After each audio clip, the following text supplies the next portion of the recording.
sure you guys have heard this past weekend we lost another legend after Connery this past week. Alex Trebek passed away, succumbed to pancreatic cancer, which he was diagnosed about a little over a year ago with. Sucks. He was definitely, I know for my wife and I, he was a big staple in our household. Watched him every day of the week. And he's just been kind of like a fixture in the living room for us. And so it'll definitely be tough not having him there anymore. And it sucks too, because my grandfather had also passed away from pancreatic cancer, and so I know what Trebek had to be going through, and knew that he didn't have a lot of time just because that's kind of a bitch of a disease. Fuck cancer. Yeah. Yep. So yeah, it just sucks that he passed away. I'm definitely gonna miss having him around. We've got I think I heard we have about 35 more episodes where he filmed, and so they're gonna be continuing to show his episodes till Christmas Day is his last episode. Wow. Wow. It's amazing. Surprisingly enough. It's amazing that he really was alive for as long as he was after he was diagnosed. I know they were saying that he really didn't have a lot of time at all. People thought that he even thought that he was going to only last a few months because it was so, so far along. Yeah, that's there's a lot of cancers that you can beat, and unfortunately pancreatic cancer is not one of them. I think about like 5%, somewhere around that range, of people make it to the second year after being diagnosed with pancreatic cancer. So it's a tough one. Trebek knew it was coming, for sure, but he still showed up to work, and he still filmed just episodes of Jeopardy through it all. I think the last day he filmed was about 2 weeks ago. So he was filming 2 weeks up to his death, which is pretty impressive. Looks too, after he came back. Yeah, he had the hair piece and everything because he lost his hair from the treatment. But yeah, I thought he looked good, and he did really well considering he was going through chemo treatment and all that. That he was like still there, having to be on his game and ask questions, be personable with the guests and everything. And I just saw, I guess it was maybe on Friday, I saw that there was a contestant on the show that was like thanking Alex so much for the fact that he learned English from watching Jeopardy. Yeah. Wow. Yeah, that was last week. Yeah, that was Sunday. It was like, holy crap. When I got a bunch of text messages from you and others about him passing, it was just really surprising, and it was all over social media. Yeah. I mean, anyone doesn't like Alex Trebek. No, you can't. Other than the guy. Sean Connery. And now they're fucking together. A week apart. Like, what are the odds? Like, a week apart, they both pass away. Yeah, that's true. They have this fictional rivalry. I did read an article today that kind of put like a little silver lining on it. So I guess he knew when he was going to go, because he spent the last day with his wife. Just they said he was hanging out, like watching the horizon. So I'd imagine they had a really nice day together. His last day, apparently, according to this article that popped up. So yeah, he got to go out in a somewhat peaceful way. That's good to hear. I didn't know that. I mean, he obviously knew the last year he didn't have a lot of time, and so I'm sure he tried to put things in order as best he could. And it was nice. This episode before we started filming was the first episode without Alex, and his executive producer came on for a few minutes before the show started to just let him know that Alex had passed and everything that he meant to the show. I thought it was really moving and really well done the way he did it. You could tell the guy was holding back tears when they filmed it, when he was making that statement. So but Jeopardy handled it really well, and that's when they said that he had filmed about 35 episodes. So yeah, it sucks. I don't know that I have much more to add other than definitely gonna miss him, and he's definitely definitely a legend, another legend gone. Yeah. Yep. Absolutely. And I guess as we did with Connery, just want to raise a glass to our dearly departed Alex Trebek. Cheers.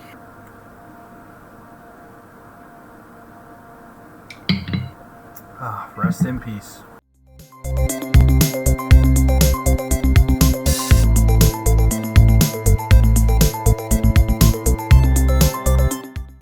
Welcome to Live Breathe Film, episode 22. You're here with Corey, Doug, JP, and Murph. Thanks as always for joining us. Our main topic today is Pixar's 25th anniversary of releasing feature-length films. Toy Story came out 25 years ago this month. However, before we get to that, let's run through some news and what we watched over this past week.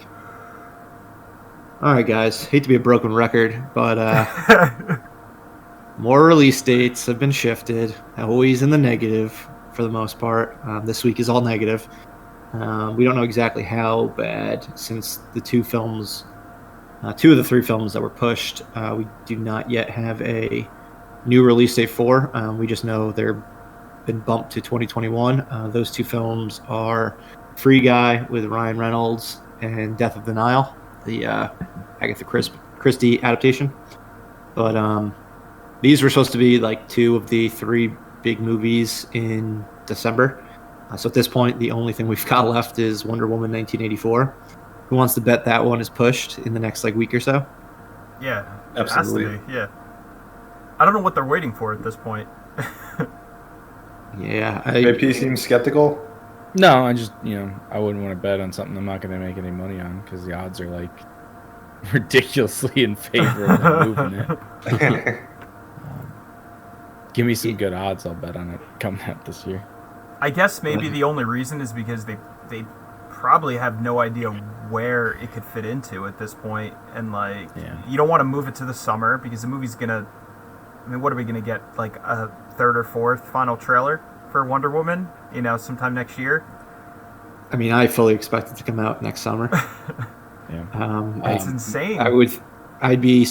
My expectations are it moves to June when the same weekend the original one came out, and when it was supposed to have come out originally in 2020. There's going to be Maybe nothing they'll surprising just, in that movie. Maybe they'll just add it in to the Zack Snyder Justice League cut. They'll just turn it into an just 8-episode thing. Yeah, There you go. Yeah. there you go. And expand it from like a 2-hour film and add like add another hour onto it. A whole nother movie inside of a movie. With the Ayers cut of Suicide As Squad. he intended it when he made Justice League. Add the Suicide Squad air cut as well. Well, it's exactly what Zack Snyder had intended to do when he made Justice League before all these movies were actually made. It was all part of the 20-hour plan. epic. Part of the damn plan the whole time. They were all going to be part of the Zack Snyder Justice League cut.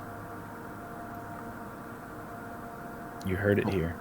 Well, basically all we have left now for 2020 is just a bunch of small scale, medium scale films from Universal. They're the only distributor that are putting out their stuff because they're the ones, if you remember, have that deal with AMC that they only need to put things in theaters for 17 days and then they can put their stuff onto video on demand.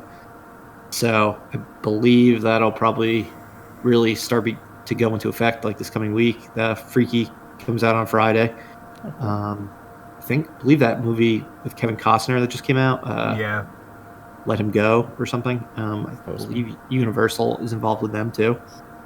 But yeah, they've just got a run of movies. The Croods 2 or whatever the heck that movie is. Promising Young Woman, News of the World with Tom Hanks. All those come out before the end of the year.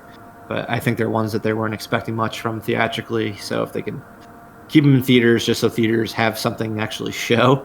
I mean, we're going to get into this later, but Corey and I went to our local Cinemark this past week. And when I pulled up to the theater, there's only one car out front. So they really are like ghost towns. Yeah, it was insane.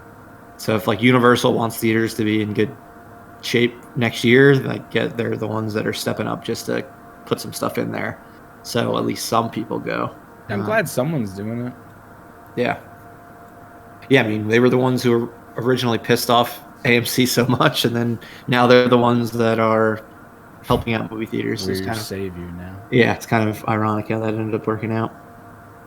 But as far as it's concerned at this point, 2020's done. Bad Boys for Life. It's going to be your #1 movie of the year in America. Nobody would have thought that in January.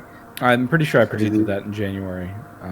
Oh, okay. Started all this. Unfortunately, we didn't have it on record. Yeah, I think I have it written down in a sealed envelope somewhere. So as soon as I seal that envelope, I'll open it on the podcast. I hope you bet on that, because that'd be worth a lot of money. That would be a long shot. Yeah. Yeah, I guess it's Will Smith's first #1 movie since God knows when. I don't know if Independence Day maybe. See, Corey, you said he wasn't a profitable actor like months ago. He's the biggest actor in America right now. Yep. Yeah, and then Welcome to Earth. And then that one movie in China, I think will be the #1 movie in the entire world for 2020. I can't think of the name of it since it really didn't play here. Oh yeah, I forgot. There's like a number in it, like hundreds. 300. Oh yes, the 800. Thank you, Doug. Yeah, that'll end up being the #1 movie of the year. Bad Boys 3 should be #2, and then Tenet maybe #3. But what a year! Pretty standard year. Let's hope 2021, which is basically just a repeat of what was supposed to come out in 2020. Actually, It's more condensed though, isn't it?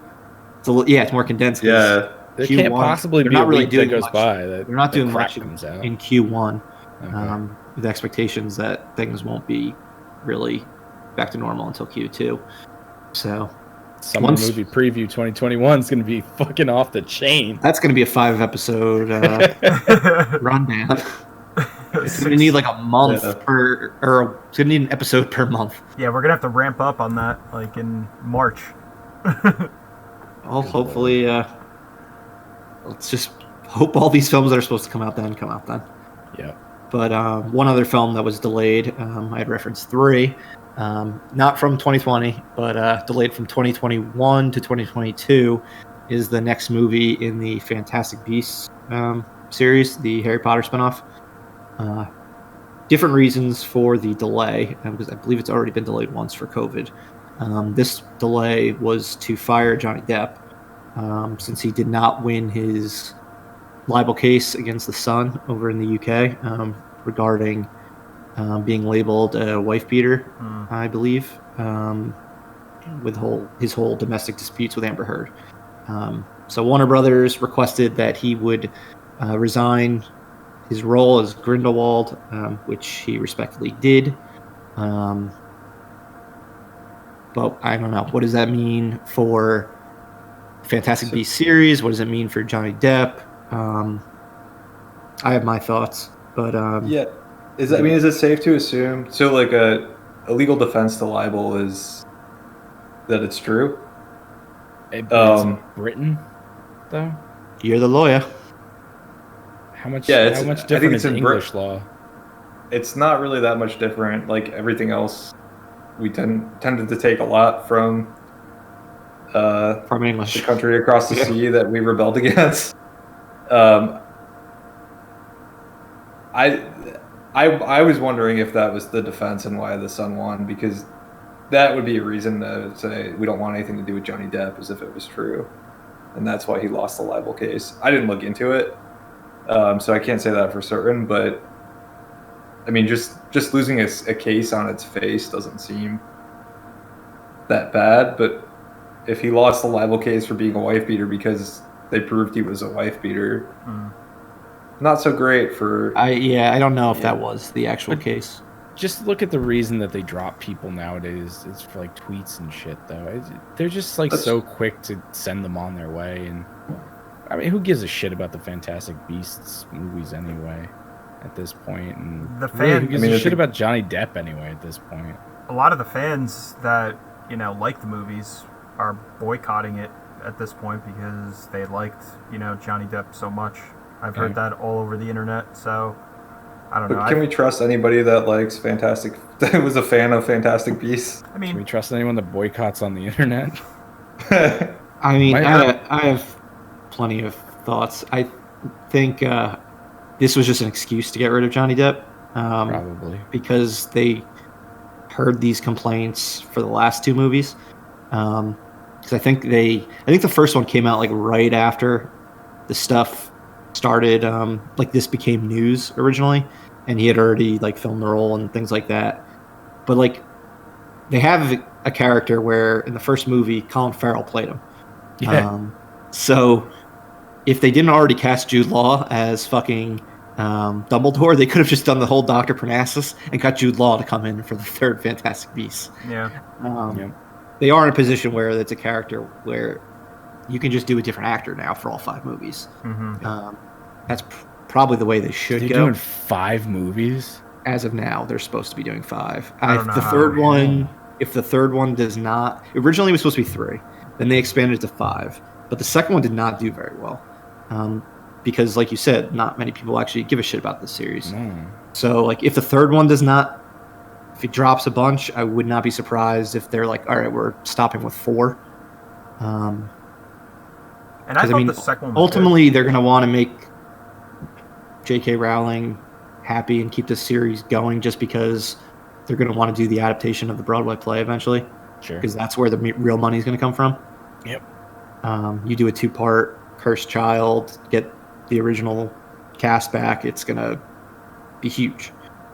But what were you going to say, Corey? And then we can get more into Johnny Depp. No, I what was he just should going to do say that Fantastic Beasts 2, I thought was actually a lot better than the first one. The first one wasn't bad, but it was a lot better. I was surprised that it didn't do well. But again, a lot of people just didn't give a shit, which is right, understandable. Aren't these movies based off of one smallish book? Yeah. Kind of like based off how they made The Hobbit 3 movies for no reason. Yeah, This I is was- way shorter. I think it's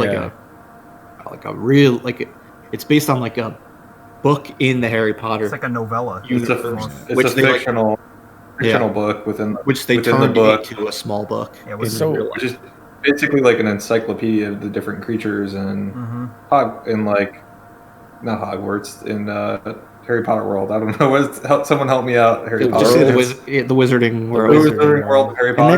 that's I think that's the whole point, is just to expand on this Wizarding world and have like each movie go to a different part of the world and Yeah. I things think like that's that. great if you can do it, but I just feel like Yeah, they just 5 movies might be a lot, and Well, exactly. Because they're definitely trying to like shoehorn the Dumbledore Grindelwald relationship falling out into this series, which Well, is the most interesting part because their relationship. But Last week we talked about, I forget which movie, but we were talking about how it's tough when you follow something up when you like blow your wad with the first series, like Lord of the Rings. You're showing it's the most like The epic Hobbit. thing. Yeah, it's a similar situation.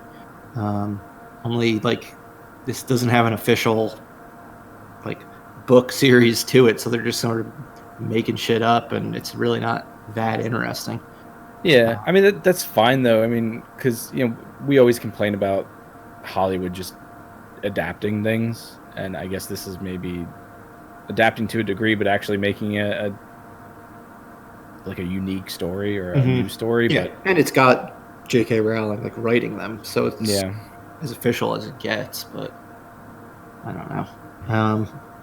As for Johnny Depp, Just real quick on the J.K. Rowling writing them. I mean, I get that she writes novels, but like, should she be writing screenplays? well, the good thing is they are bringing in the writer of, I believe, 7 of the 8 Harry Potter movies to write the screenplay with her for the remaining ones, starting with this third one. The other 2, though, she wrote herself. Right? She wrote herself. So I think this will probably make a difference in Yeah, I feeling thought it more theatrical showed that- versus yeah. Yeah, It definitely showed even like more with the second one too, because they just tried to make it like all set up for like future films, and it was a lot of exposition. Definitely didn't work for everyone. But what do you guys think Johnny Depp should be doing next? In my opinion, he needs to get away from all these big budget series and go back to doing like indie movies. I think they're killing him. Because wasn't the rumor on the last Pirates movie that he wasn't even like he couldn't even remember his lines and stuff? And I feel like I read somewhere that someone was like feeding him his lines through a like an earpiece or something like that. He should just go back to doing like go back to Tim Burton. Do something with Tim Burton, like explore your weirdness. Yeah, and if it's with Tim Burton, it has to be something different than like the big budget Tim Burton movies. Yeah, like can't be like Alice in Wonderland. No, like a Edward Scissorhands type gig. Yeah, like that, like Ed Wood, like one of those types of movies. Because I'm pretty sure Disney's planning on moving on with Pirates without him. Like I've heard of a Margot Robbie led one, and then I believe I heard of another one also, but I don't recall. They should just who was supposed to be in it.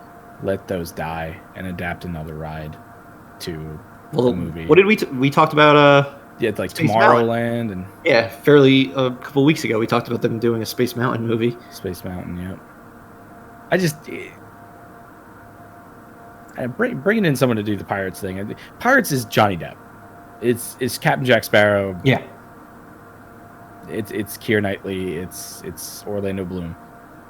I don't want to see a movie without at least one of the three of them, preferably two of the three of them. But Johnny Depp just needs to go back to doing small stuff. I saw a funny meme that he should now play. He should play Amber Heard's part in Aquaman now. God, it came with a great picture too. It was just his face on her Queen Mara. It is interesting that Warner Brothers releases both Fantastic Beasts and Aquaman, and they're only switching the Johnny Depp part. Well, yeah, I mean, it's not surprising to me, but they really should take a long, hard look at that, because at least from what I've read about all this, it seems to be a fairly mutual. Yeah, they just seem like a dysfunctional violence couple. Yeah. Mm-hmm. It's just as wrong for her to attack him as it is to him to attack her. And like, did she cut off like his finger or something like that?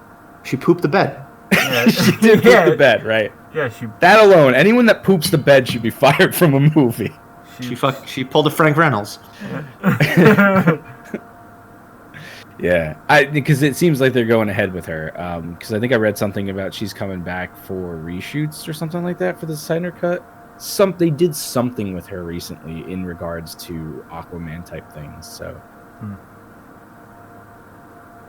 I mean, whatever. I mean, maybe it's just Johnny Depp wasn't good to work with for the Fantastic Beasts thing. Maybe he didn't get as good a reception as he did in those movies. Because I know people were pissed that he was like. That Colin Farrell went from being Colin Farrell to him. Yeah, because Colin Farrell was really good in the first one. Yeah, people were pretty pissed about that. And if he wasn't busy doing the Batman, it wouldn't have surprised me if they tried to bring him back. Don't you dare take Colin Farrell away from the Batman. Yeah, we will see how that comes out on July 15th, 2022, as of now. Also just announced earlier today, the following week, Jordan Peele's next horror movie will be coming out. So that's some competition already for that month. But let's move on. Two different audiences, though. Oh, yeah. And the Harry Potter films tend to make the majority of its money on the first weekend. Yeah. All right. Let's move on to what we watched over this past week. Corey, you finally caught up with Unhinged. How was it? I did not expect it to be as insane as it was. Did you not see the title of the movie? No, of course I did. I didn't see the trailer. I knew about the movie, and I knew that Russell Crowe was in a fat suit, and like I don't think it was a fat suit. That's just Russell Crowe. No. I looked it up. It's a fat suit. That's a fat suit. It's a fat suit. Yeah. Because he gained weight for because he looks. Did Russell Crowe write that? I looked it up. I looked it up online. Multiple Russell Crowe's like, I'm still in gladiator shape. That was a fat suit. No, of course he's. I've been wearing a fat suit in public for the past 20 years. He gained weight for the Nice Guys, right? Because he was chunkier in that He one, was and I'm pretty big, sure that yeah. was all him. I don't know. He's been getting bigger and bigger for the past 20 years. He's I think the man just sits in a pub all day and just wants to like headbutt people. So good for maybe. him. But the movie was really entertaining. I enjoyed it, but it was so unrealistic at times, like so unrealistic, and his character was out of control. Like he was the most entertaining part of the movie. The rest of the cast was good. The story was fine. It reminded me a lot of like Taken. It was very one note in a lot of ways. It just followed basically two characters, a mother and a son. Who played the mother? She looked very familiar. I'm trying to remember her name. Can't remember from the trailer. Karen Her name is something. Karen Karen something. Pistorius. Never heard of her. Yeah, I never heard of her either. I think that's a real the person. kid I think was in Chucky, the remake. I think Gabriel Bateman. yeah, I think Yeah, he was in Chucky. Yeah. Yeah, okay. So they were great, but Russell Crowe was just it was crazy. The things that he did, like he goes into like a diner, and there's multiple points in this diner altercation where people saw that this guy was out of his mind and someone should have called the cops and no one did. They just stared at him. And it happens throughout the movie where it's like in real life this guy definitely would have been arrested by now after he kills like a dozen people in the movie. Like all because the mother doesn't courtesy beep him in the car. That's literally a pretty fucking unforgivable thing to do, man. That is literally what made him snap in the beginning of the movie. Got a courtesy beep. She just beeped at him instead of doing like the beep beep courtesy beep, and he fucking lost his mind and he went on a rampage. That's God literally forbid that guy like try to drive a day in New Jersey. He would have murdered like the entire fucking state. What's his backstory? Why is he so pissed?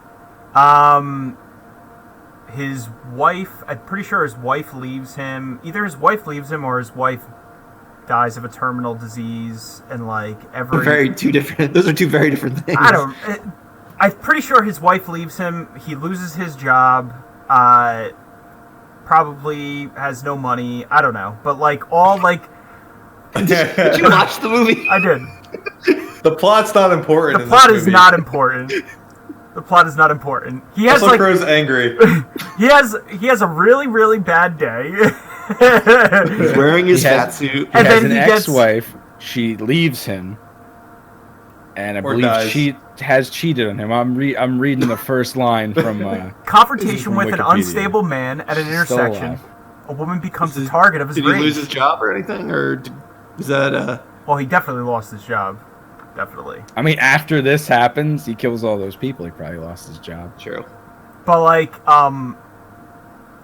the fight scenes were ridiculous because they show him as like this really imposing villain. Like he's fucking scary as hell. And there's a bunch of scenes where he just literally punches the kid or the mom in the face, just like knocks him out. Like dead on, boom, just like rocks them. And the movie's not necessarily like incredibly violent. Like it's not gory, but it's very visceral with the violence. The things that he does to people that he kills or whatever is pretty nuts. I do recommend watching it.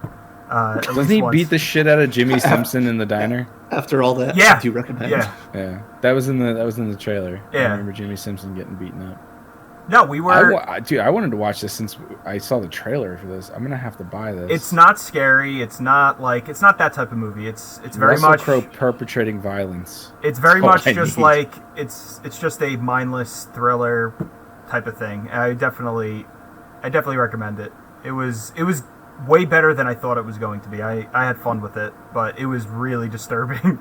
Really fucking disturbing at times, the things that he does. So, yeah. Yeah, I do want to check it out.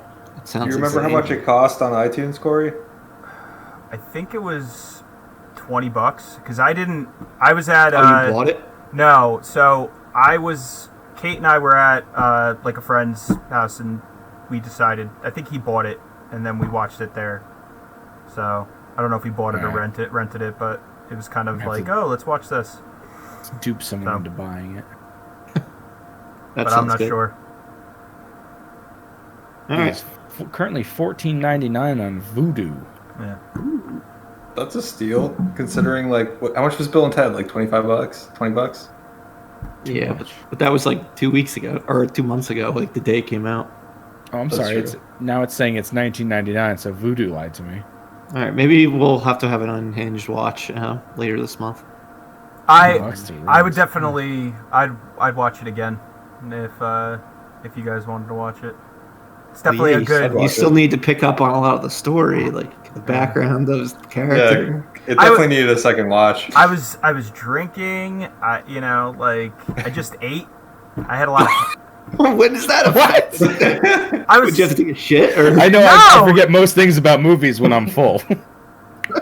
You don't like kind of can't like watch a movie on a full stomach. you don't like almost like fall asleep. Oh Sometimes. fuck! I'm eating too much popcorn. I'm forgetting. I'm forgetting. I was comfortable. I It's forgot like the details. swimming in the pool. You get a cramp when you're watching a movie after you eat. Yeah.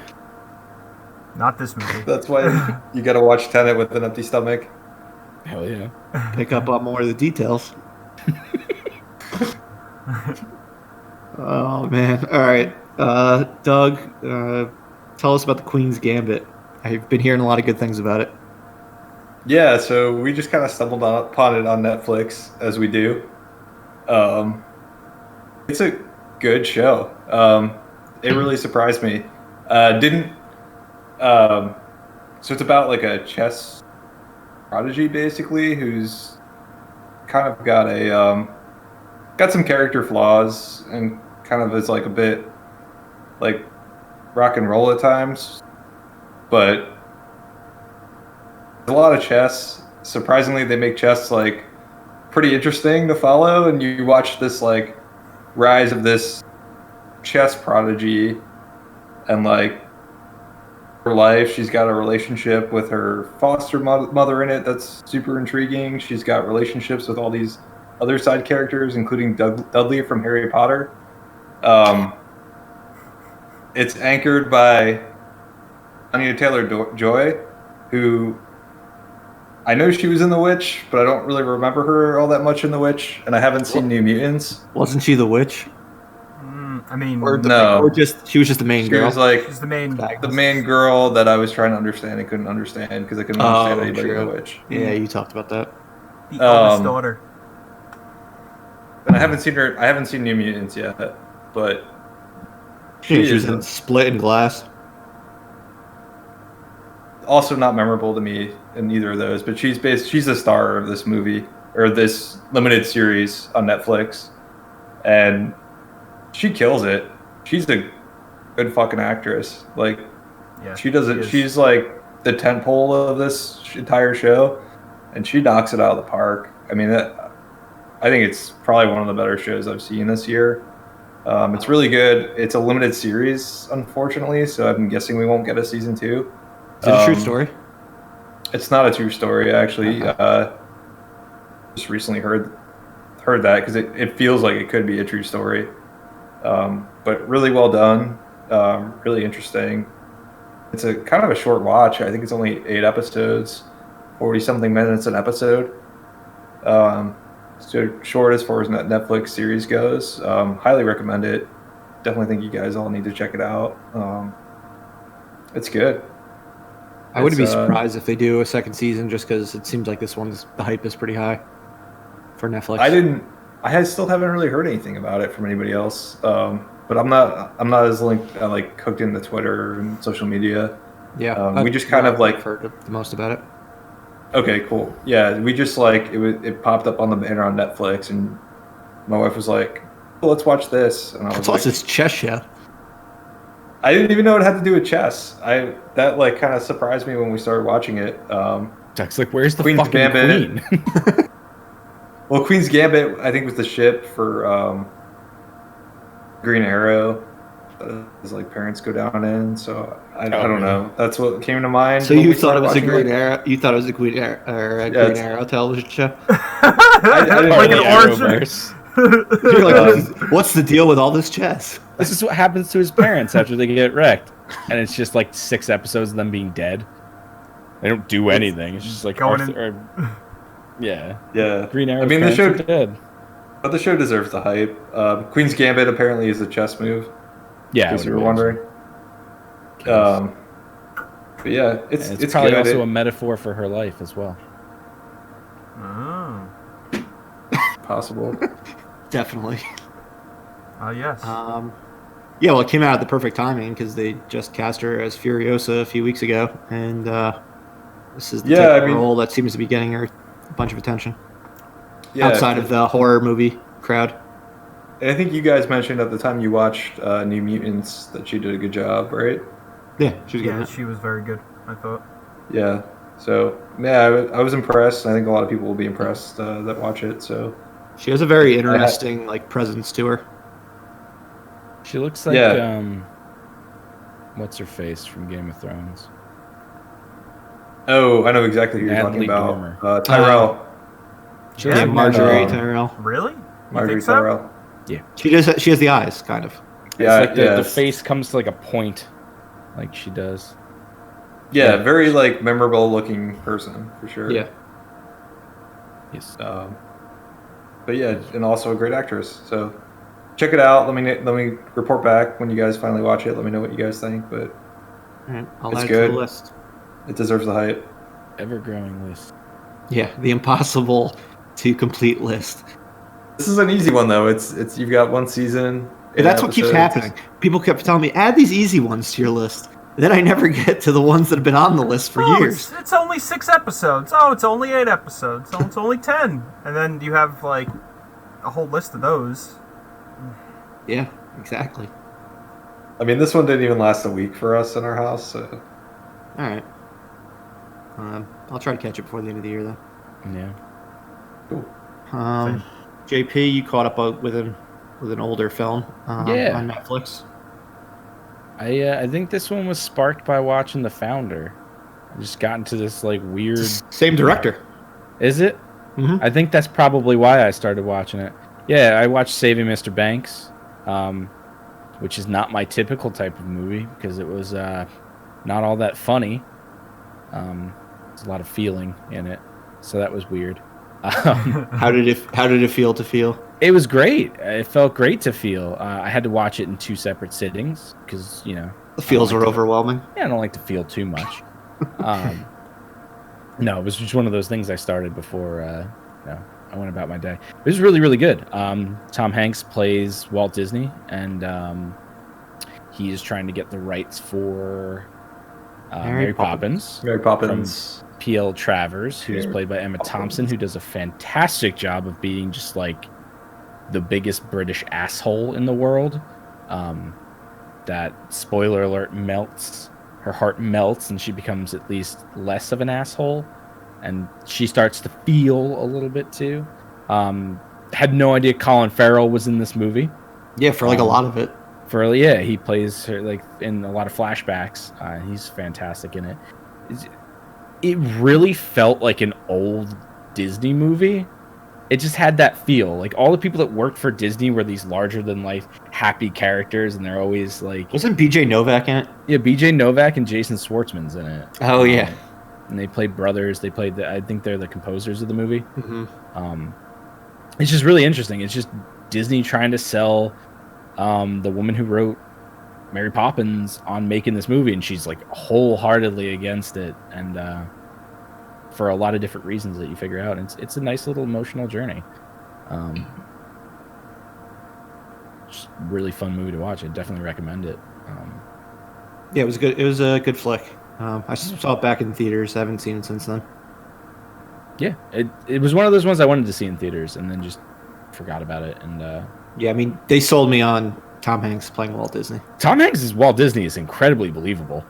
Yeah, I mean, he doesn't really like look like Walt Disney, but like he has his mannerisms, his personality. Yeah, he gets the aura of Walt Disney down.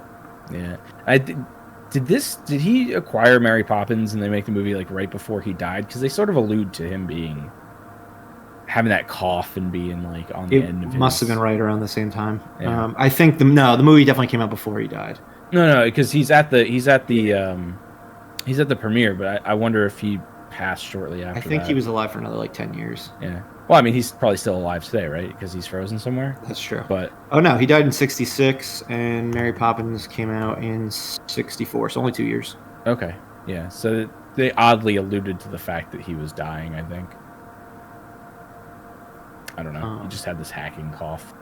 Maybe That's that was another one Homer. that they kind of twisted what actually happened. Oh right? shit! Didn't Yeah, like- I wasn't even. Yeah. I wasn't even expecting that. But there's that little twist at the end there.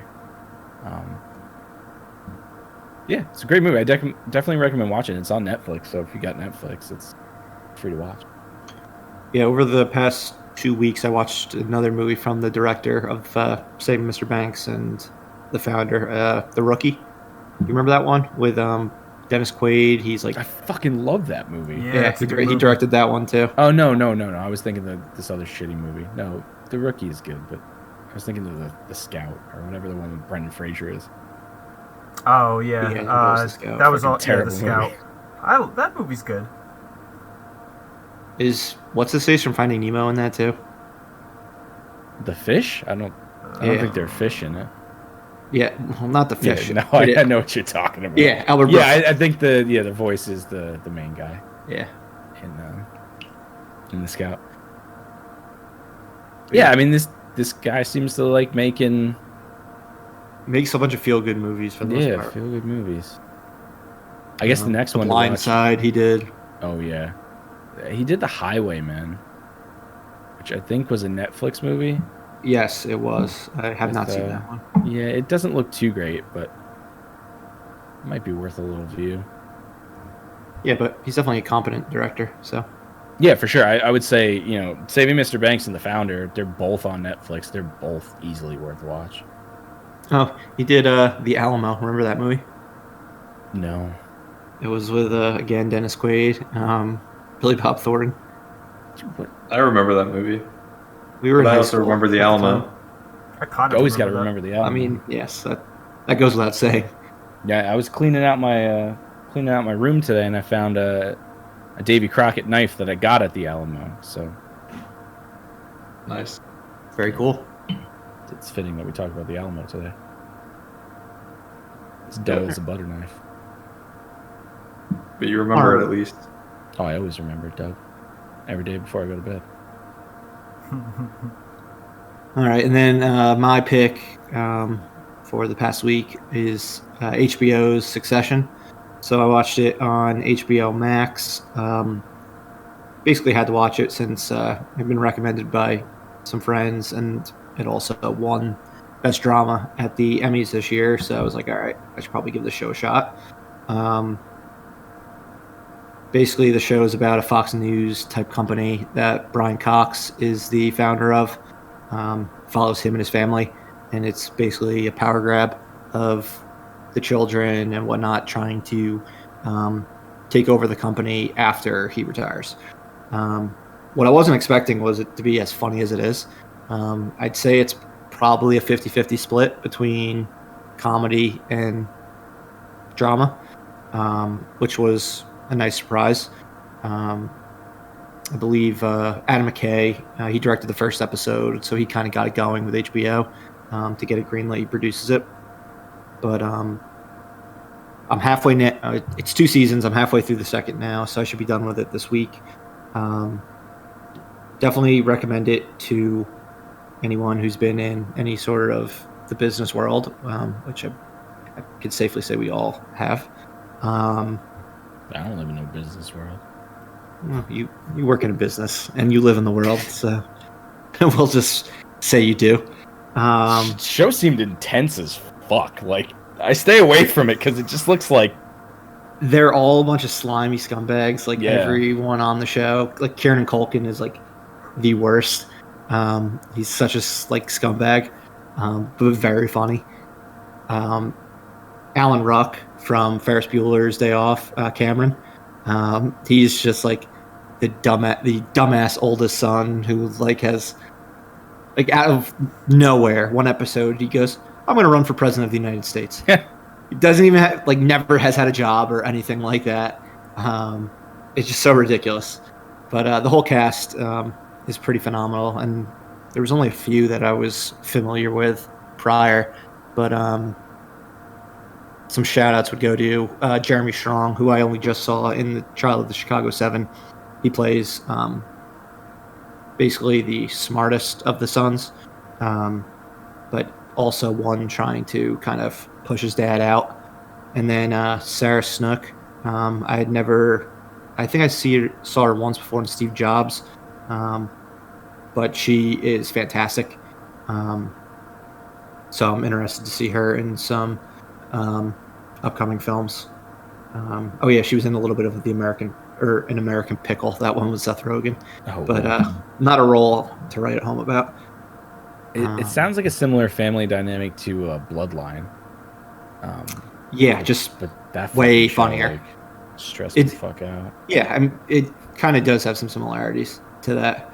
I guess you would say, yeah, Jeremy Strong would be like the Kyle Chandler one. Kieran Culkin would be the Ben Mendelsohn. Yeah. And Alan Ruck would be the other one, I guess. Exactly. Yeah. But yeah, Doug, you're definitely gonna dig it. I told our friend Rob to watch it since I know this is right up his alley. Yeah, it's a quick one. 20 episodes.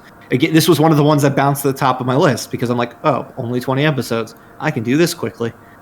I'm going to push off the Shield for another 5 years. I mean, you did do it quickly, though. That's pretty... You're almost done with the first 2 seasons. Yeah, 2 episodes at a time. Done in 10 days. So, to put you on the spot, Jeremy Strong or Bob Odenkirk, now that you've seen? Bob Odenkirk, no question. Although I'm only 4 episodes into the 2nd season, which is what he won for. He's good in it, very good in it so far, but no, Bob Odenkirk was fantastic on Saul. And Saul is better than Succession. Still on the Saul got robbed bandwagon. Yeah, I'm so bitter about that. Yep, I think we're all on that. Yep. I want to see Succession just so I can firmly say that it's not better than Better Call Saul. That's fair. Honestly, you could probably put Succession in the comedy category if you wanted to. If it was a half-hour show, they probably would have done that. But it just seems like half an hour always gets put in comedy and an hour gets put in drama. Yeah. That's Succession. When you guys catch up on it, if any of you do, we can talk about it more later. But as for some things that we both watched, or some of us watched over this past week, I mentioned earlier that I went to Cinemark to see a flick and that there was no one there. That movie was Scream. I've mentioned in the past, it's one of my favorite movies of all time. So this was my first time finally getting to see it in a movie theater. All it took was a global pandemic to get it to one. But it's fucking fantastic as always. I saw it with Corey. Doug also just so happened to have watched it over the past week or so. And I believe, Doug, you had said you didn't really remember anything when we talked about it a month ago. Yeah, I didn't. I went back and saw it. All right. So, what'd you think? It's not for me. I don't really like that movie. Not everything's for everyone. Yeah, I especially don't like Matthew Lillard in the movie.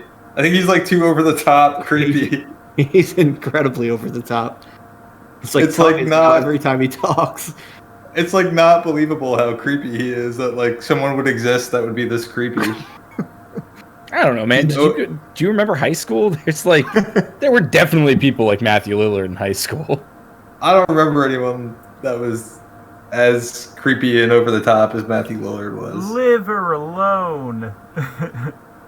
It's also very, and I'm sure you guys noticed this, although I know you guys have seen it a lot more than I have, but it's very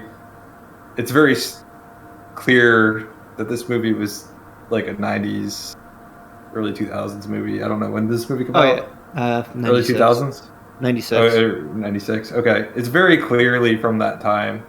Yeah, I mean, they're talking about VHS tapes and all these other antiques from the mid 90s. And the style. Yeah, you got. And yeah, exactly. The way they talk and the oversized sweaters and. Yep. Yeah, it feels very much. It's almost like I Know What You Did Last Summer, like just how that's stuck in that period of time. Same writer. There you go. But yeah, no, it's just not. I don't know.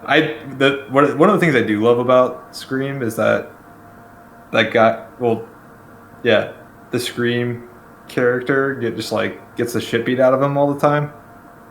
Like, he gets hit in the nuts more than any other thing in the world. It's like comical how badly he gets his ass kicked. the Ghostface gets kicked in the nuts so many times. Yeah, he's just like constantly getting like the shit. Like it's almost surprising that someone just didn't turn around and just like beat the shit out of him because like. All you have to do is knock away the knife, and then you can win. Yeah. He's always getting like fucked up. So did you remember the killers? I remembered the twists, but like not clearly. Like I was like, oh, I thought it was this guy, and then now it's not this guy. And then it's like, oh yeah, it is this guy. So it was like I remembered it, but not entirely. I did notice, which I don't remember noticing that when I saw the film before, was like the Fonzie stuff they do. Yeah, with in front of the mirror. Yeah, that's kind of cool. Yeah, there's a bunch of Easter eggs. Yeah, the Easter eggs are fun. It's like there's so many references to pop culture and movies, TV. Yeah, it was kind of like heaven for me as a kid. But yeah, I don't think I have the nostalgia that you have to that movie, and so like to me, it's just I don't know. It doesn't hold up to me. That's fair. Corey, what were your thoughts upon the rewatch? This was actually the second time I watched it this year. I watched it just randomly at home earlier this year, but it was a different experience watching it in theaters because I never saw this movie in theaters. So there was some stuff that I noticed that I picked up on this time for whatever reason. But mostly I think that the cut that I've always watched, I mean, I mentioned this to you, Murph, that wasn't, I don't know if it's a director's cut that we saw or like it was just like a gorier version, but the first scene when you see what is her name, Casey? Yeah. Casey and Steve, the boyfriend, get disemboweled, like it's pretty graphic, and I didn't remember from like 6 months ago being that graphic, so I guess I watched like a different version of the movie. But yeah, I mean that scene in the beginning is probably still one of the most attention grabbing, I think, like intros to a horror movie that I can remember. I mean, it just grabs you, like it's so iconic. Yeah, the build up is amazing. There are two cuts of the film, which is strange. We definitely saw the theatrical cut, but for some reason on VHS there was like a slightly edited version. I'm not sure why there was this, but on VHS I had the normal version, so it was super gory, and it was even looked way worse, like on a big screen, than on a blurry VHS tape on a small television. But yeah, there was like one that was it had fewer cuts and shit like that for this opening scene. I don't think any other scene except for the beginning. But yeah, I mean, the movie made me want to watch the sequels again, and I'm pumped for Scream 5. Yeah, I mean, I think it holds up very well. Obviously, dialogue and but I feel like that's part of it. You know, some of the dialogue is campy, but it's supposed to be. I mean, it's kind of a campy movie in general, right? Yeah, it's very self-aware. It's so meta. Yeah. It was like meta before meta was a thing. Yeah. Yeah. I mean, it was a brilliant idea, to kind of take the idea of, a teen slasher movie, horror movie, and kind of subvert it in a lot of different ways. The only negative for me now with this movie is there are so many scenes of it where I'm watching it and I'm thinking of Scary Movie. Yeah. Because that movie really is just like a scene for scene, like reenactment of Scream and I Know What You Did Last Summer. Yeah. It just picks and chooses the scenes and like meshes them together. I thought when Corey was talking about the beginning scene, I thought he was going to say when the woman gets stabbed and her breast implant comes out. Oh yeah. Like when we saw it in theaters, I was thinking of like Carmen Electra, like he's big, he's black, and he plays like basketball and he'll kick the shit out of you, like talking about like Dennis Rodman.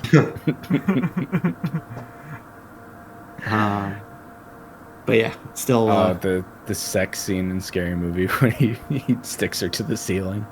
can't believe you watched that next to your parents. Yeah, I did. Fuck. On that note, The Mandalorian, season 2, episode 2. So Peyton Reed, director of Ant-Man, both of those movies, he stepped in for his first time on the show and had a lot of insects. Yeah, He did. Insects, aliens, small aliens that might as well have resembled insects. spiders. Man, yeah, they were what it- horrifying. Yeah. It was not an episode that really advanced the plot much, which wasn't too surprising since that was very similar. Season 1, many episodes were standalone. It was a side quest. It was really filler. And It the was, story's not even complete yet, Yeah. because No. based on the way the episode ended. So I imagine the alien, obvious that Mando is traveling with in order to find more Mandalorian, more of his race. That alien's still gonna be with him in the next episode, I would have to imagine. Mm-hmm. But Yeah. what'd you guys think of the? Creed, right? Yeah, exactly. Mandalorians aren't a race; they're a creed. Oh, sorry, I'm gonna put my nerd glasses on. Yeah, well, actually, might be. So what did you guys think of it, though, overall, as a standalone? I think it was a definite filler episode.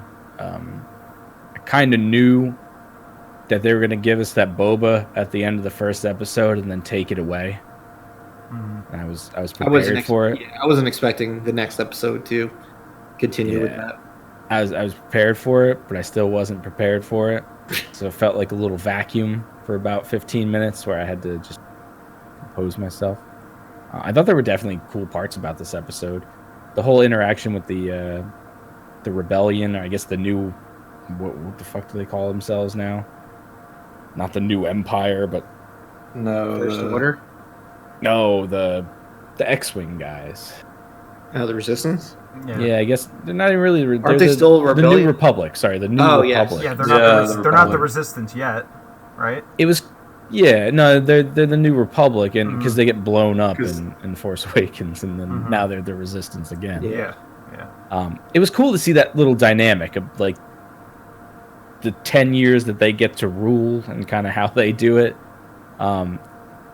It was pretty cool. The spiders were scary as shit. Like, that was one of the more horrifying scenes where he's getting overrun with spiders. But yeah, I mean, it was a goofy episode. It definitely felt like an Ant-Man type scenario. I don't know how that alien didn't realize that the number of eggs kept going down Yeah, every time she left it alone with Baby Yoda, but Baby Yoda's a murderer. He's just fucker, he likes eggs. Yeah, he was Yeah. way too into it. he ate that he ate that It's fucking kind of fucked spider. up, to be honest. Yeah, Big fan of eggs. he ate that spider.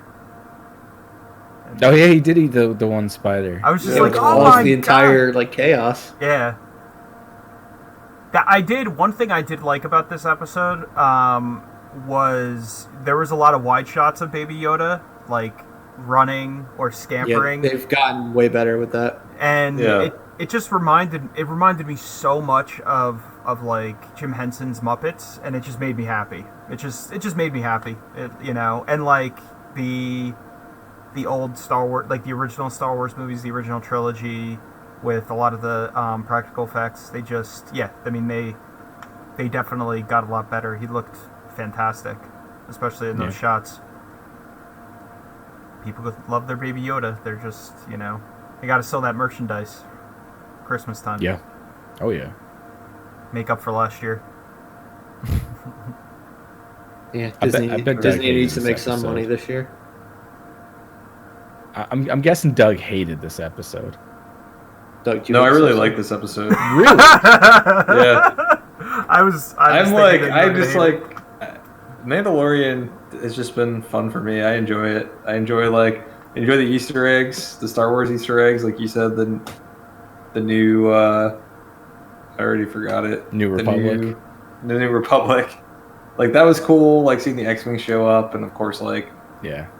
all the old school equipment that like the 70s equipment that they have in there, and like that was fun. When he doesn't answer and like the X foils start opening, that was pretty fucking funny. Like it's about to go down.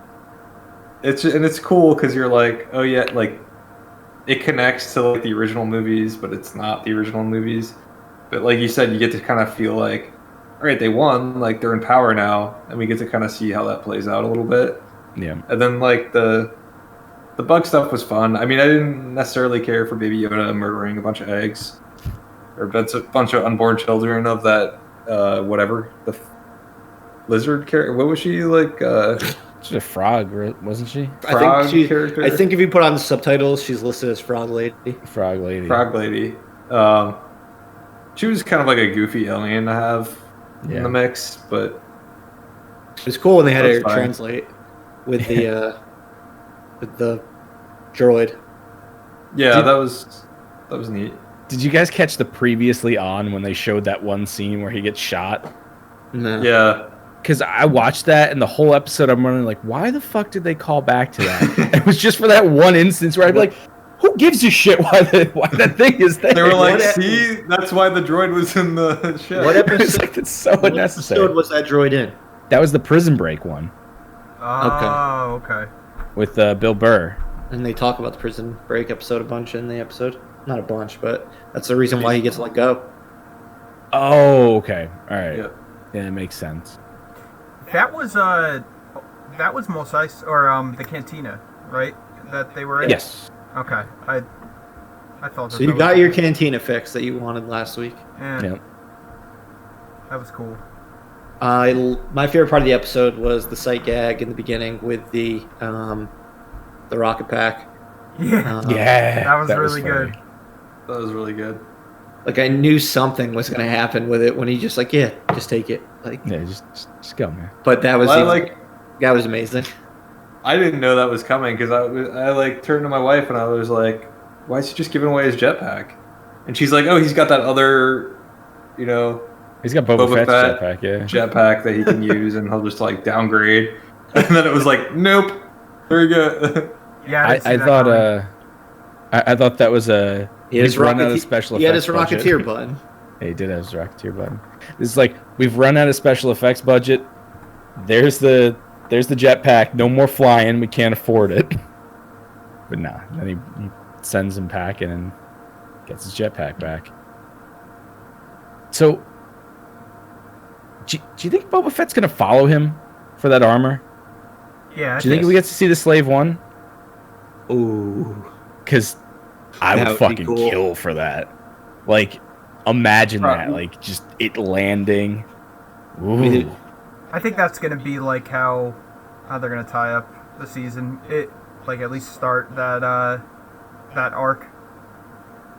So, there's been a lot of speculation that they're filming a Boba Fett spinoff that could start filming as soon as... Like this week. Yes, been this hearing. week. I mean, I'm on board, but it just seems weird to have two Mandalorian shows going at the same time. The Yeah, Mandalorian like we were talking about last week. Boba Yeah. Fett. Airing them back to back would be a little ridiculous. That'd be odd. It'd be like Buffy and Angel. Yeah, I mean, I don't need to see a a Boba Fett spinoff. I'd be fine with him just being on this show if you figure out a way to make it work. Like a solid arc would be Yeah, that's all you need. all I could want and ask for. I didn't realize that they plugged in Tamira Morrison's voice into the original movies. Yeah. Wait, did they really? Yeah, they fucking Wow. edited them again. Mm-hmm. I mean, that's great, but Yeah, in kind of Empire. unnecessary. In Empire Strikes Back, they Yeah.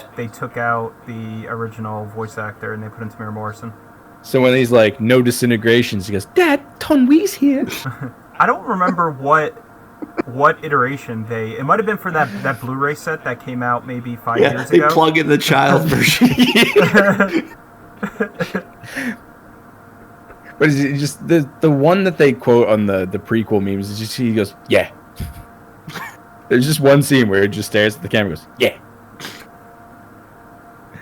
Well, I think they had the kid in Clone Wars because they do a little arc about young Boba Fett, and he wears Jango's helmet and stuff and does crazy shit. Would make sense with him being the child still.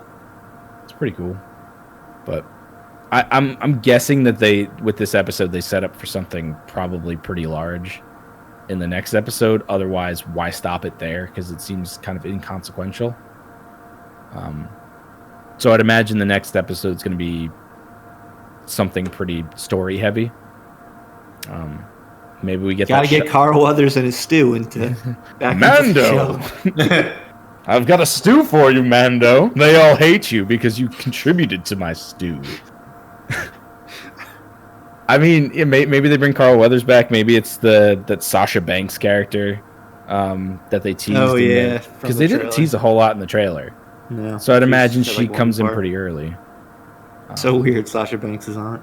Yeah, but Freeberg's gonna be fucking delighted. Oh yeah, he's out of his mind. He's gonna be like, "Give me your Disney Plus password." I need to see it. They've had a lot of wrestlers.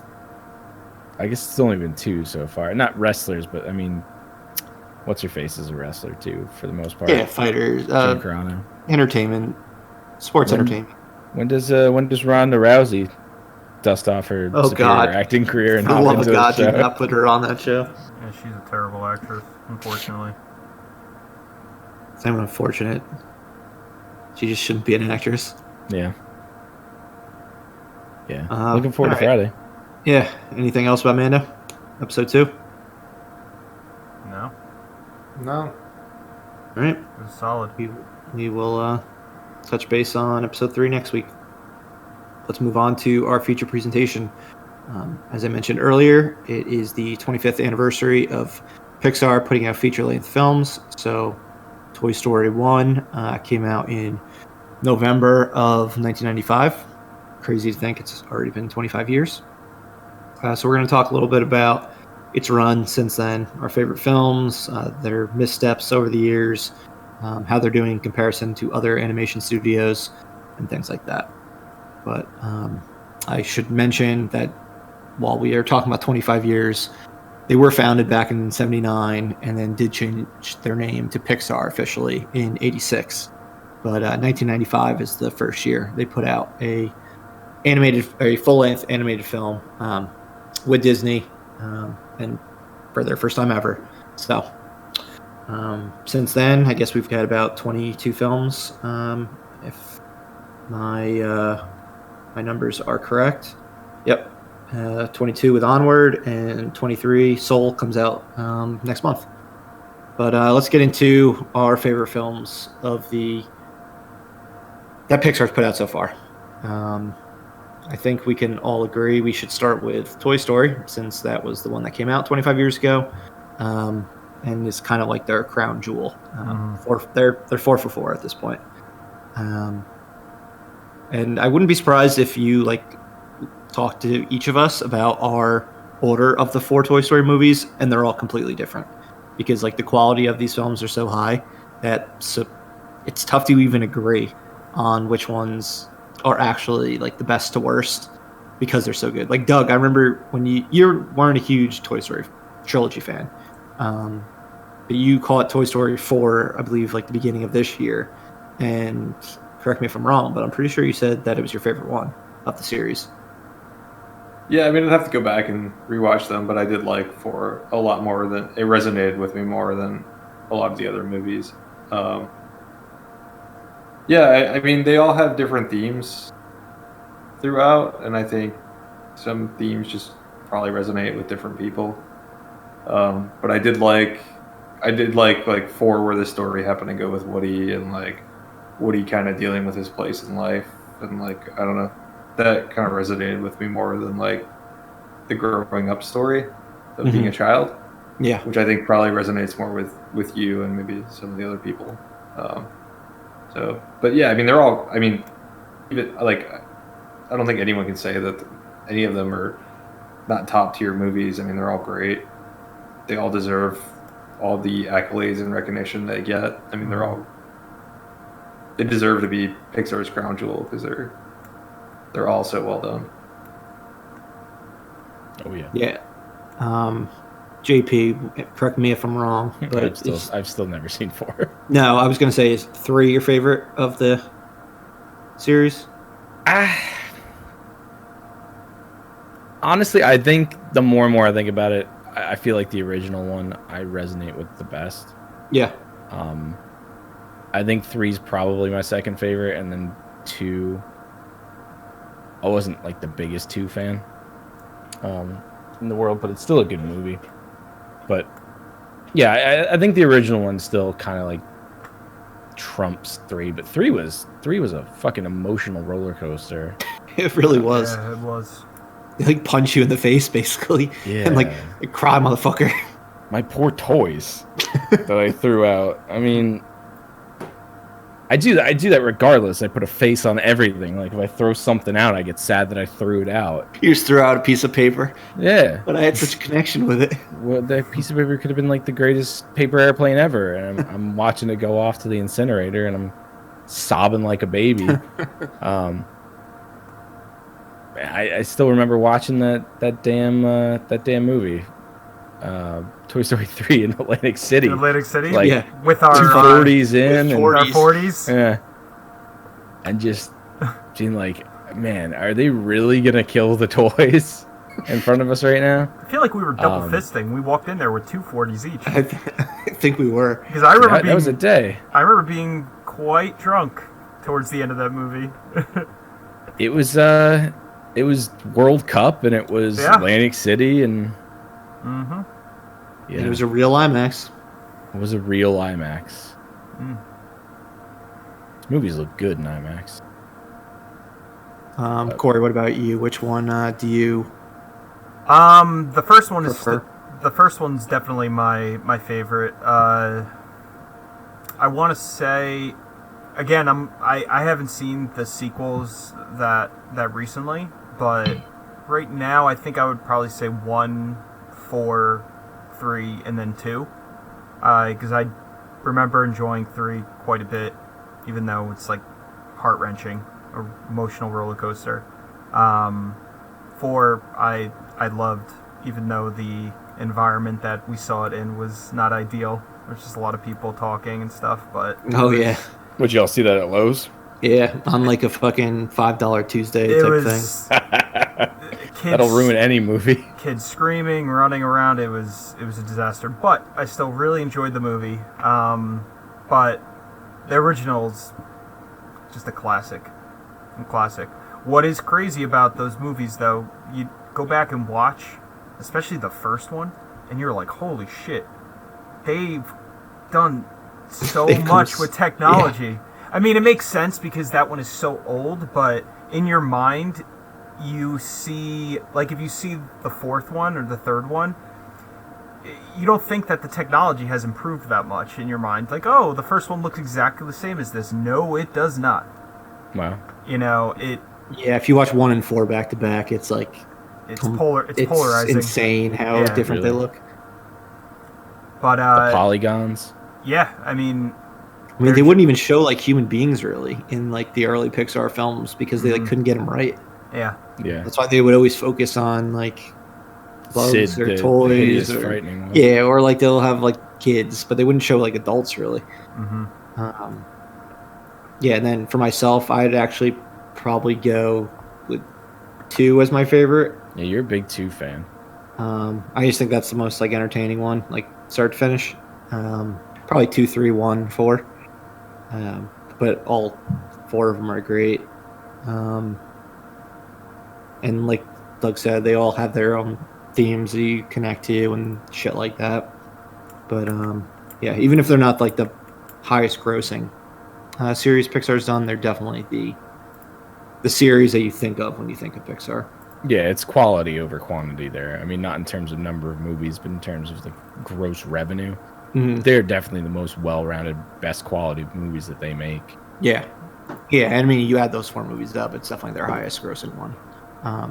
It's pretty nuts, too, because right off the bat, they got Tom Hanks and they got Tim Allen.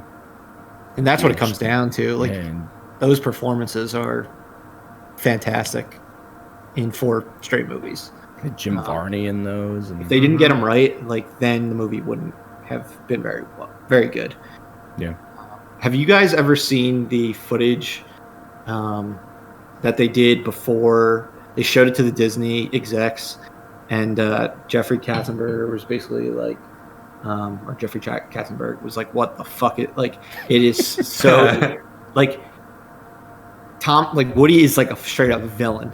Like he's got villain qualities to him because he's so like jealous of Buzz in like the first Toy Story, but he's like a straight up like bad guy, and like all the toys are like kind of like monsters. Like it would have been more like a Small Soldiers type of movie than like a Disney Pixar Toy Story movie. You guys have to check it on YouTube. It's got like rough sketches of like all the characters, and it's got like actual dialogue like from the actors. And it just was so much different. He was like, "You got to change this. Like, this is it should not be this dark." You could frighten children. Like if they release it like that, Pixar like now probably isn't Pixar. Wow. It's crazy. But what are some of your other favorites Ratatouille. in the series? Ratatouille? Yeah. Ratatouille is like one of my absolute favorites. I love that movie. Good movie. Yeah, that was their first one that seemed like made for adults more than kids. Yeah. I mean, they were leaning that way with Incredibles, but ultimately you're dealing with superheroes, so yeah, it's going to naturally be targeted to kids as well. But Ratatouille, like, just seems different. Just had such a great plot. It does seem very different from the other ones. And the voice acting was great. Who was that? Who played the rat? Oh, Patton Oswalt. Patton Oswalt. Yeah, I mean, he killed it. He was fantastic. Yeah. And Doug, I know you've been a big fan of Coco. You've been preaching that to. I don't know if I would say to anyone who will listen, but you are a big Coco fan. I still haven't seen it. I love Coco. Coco's like why? What's maybe so good my about favorite Pixar What's so good about it? movie. Because I don't even. The story is just. I mean, it's visually like very colorful and like takes you to this world where there's a lot of color and things happening. It brings you down to like the underworld. Like I don't know if it's an underworld, but it's like all skeletons and shit. Yeah, it brings you down there and you get to kind of experience that, but it's colorful. It's not like dark and dreary. Not at all. Going there. Is it a musical? Isn't that the Mexican Day of the Dead one? Yes. Mm-hmm. Yeah. And the way the whole story like ties together from the beginning to the end, so well done. It's so emotional to me. Like Remember Me song. It fucking kicks you in the nuts. Like. Yeah. Like more so than Up. It's the director of Toy Story 3, so like son of a bitch. You're getting. Is it more depressing than Up? Because Up. It's not. It's happy sad. Depressing, yeah. It's not like happy, rip your heart out. Like holy shit! Like you understand like why the movie's called Coco. Like it just like ties everything together. Like I don't know. I can't hear "Remember Me" without like fucking tearing up. Is it It's a great song. You're happy the whole time, and then the movie ends, you're like, oh, fuck, everyone I love is going to die? No. It's It's more just- about thinking of the people you've lost than the people Okay. you're going to. Yeah, that's like, and that's how Remember Me kind of ties in, is like, yeah, remembering this person that had passed away. Yeah, I mean, I would challenge most people not to like tear up a little bit when watching this movie because it really is. Yeah, my parents well didn't made like film. this Check it movie, and I kind of was like, all right, like, I'm not your son anymore. Like, Wow, dude. Disown your parents. yeah, I'm disowning you because it's like, That was not what they How were could I have expecting been raised from a movie about family. yeah, how could I have been raised by people that were so callous as to not relate to? They're like, Doug, I think you've missed the point Okay. of this movie. I like now, like whenever I bring up an animated film, you're like, well, it's no Coco. Like it's, Yeah, I it's mean- not even a Pixar movie. To me, that's like, Coco is like the gold standard when it comes to Pixar. Pinnacle It's of it. just- Wow. yeah. See, JP, you haven't seen it, I have not. and Corey, you haven't seen it. No. You guys need to see Coco. Man. I I don't know if I Okay. want to see it now, since apparently it should makes both you check turn it against out. your family. I don't think I've even seen the trailer for this. Oh, just watch it without knowing anything else. Yeah, I wouldn't watch the That'd be the- trailer. or anything. Like, That'd be the way to do I it. definitely have seen clips, but I've never actually paid attention to the trailer. When I Yeah, I mean, the movie ends and you're just like, God damn it. They did it When again. I went on The a sons of cruise, bitches did it again. went on a cruise a couple years ago, and they were playing this movie out on like by the pool on the projector. We were walking through, and for some reason, some kid started yelling at me. He says, "You gotta stay and watch Coco." It's so that might have been Doug as a child. I don't know, but yeah, this kid told me to stay and watch Coco. I was like, "Kids, it's the last night on the boat. I gotta go gamble all my money away." I gotta cry that way, not from the movie. I got plenty of other things that'll make me cry tonight. Man. But yeah, it is on Yeah. Disney Plus, so you guys definitely should check it out. I I get will. similar. Well, no, Soul looks more like Inside Out than it does like Coco, but Yeah. I mean, I guess it has that little bit of a theme to it because there's death involved in Mhm. both of them. Would you say, though, would you agree, Murph, that it's like one of the more emotional Oh yeah, no, I Pixar mean, movies? it. Other than Toy Story 3, it's definitely my favorite Pixar movie of the last decade. Like between 2010 and 2019. And I wasn't expecting to like it as much as I did.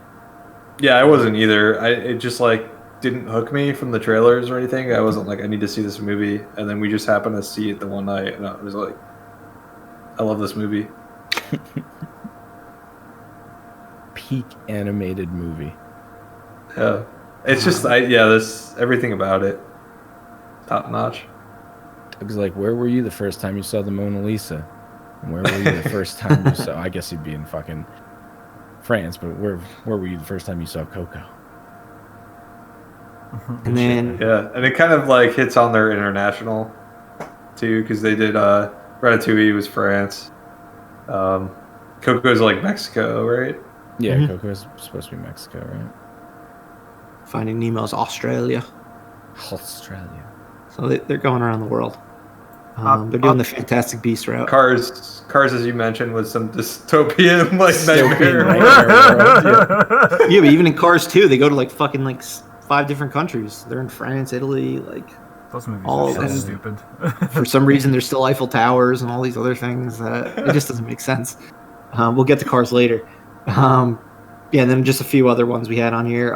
The only other really emotional one we had on here was Up. I mean, those first like 15 minutes of the movie are Heartbreaking. Yeah, Man. I like Up. I like that they get the gut punch right out of the way, yeah, and then you can have fun for the rest of the movie.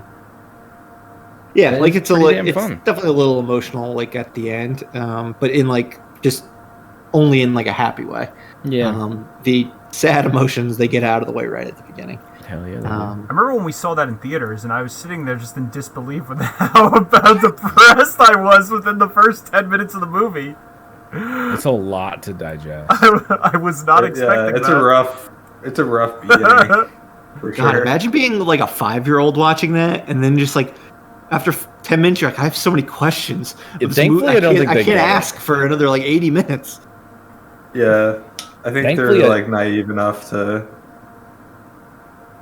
Yeah, like It's kind under of the like- age of 13 or 14, I feel like you can just let it go, and then once you start getting into that age frame, then you're like,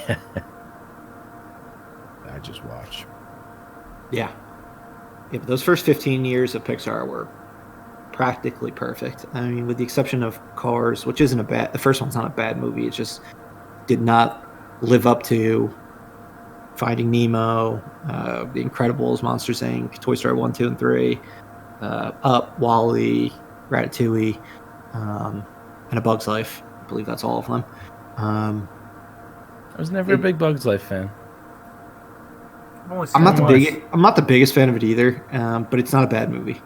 No. Can we try to understand why A Bug's Life and Ants came out at the same time?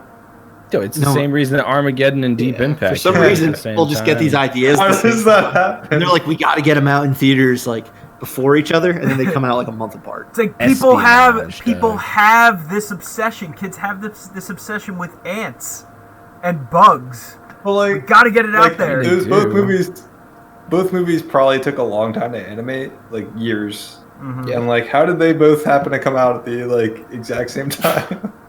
And that was like DreamWorks' first computer like generated movie. Like before that, they only did hand drawn, and it just so happened to fall a month before Pixar's second movie. And that's the first movie where their main character does. Yeah, exactly. We'll get into that. Which one is the one with Billy Crystal? Isn't That would Billy be Crystal- Monster. That would be Monsters Inc. Isn't Billy Crystal in Ants or No, Bug's it's- Life? You're thinking of Woody Allen. Woody Allen. Oh, they're very similar. They sound similar. That's at Ants. least. All Billy right. Crystal would be offended by that. Yeah, I mean, anyone should be offended if you. Woody Allen is a terrible human being. They sound similar. Yeah, DreamWorks probably isn't happy that they have to promote that in their library. Yeah. Oh man.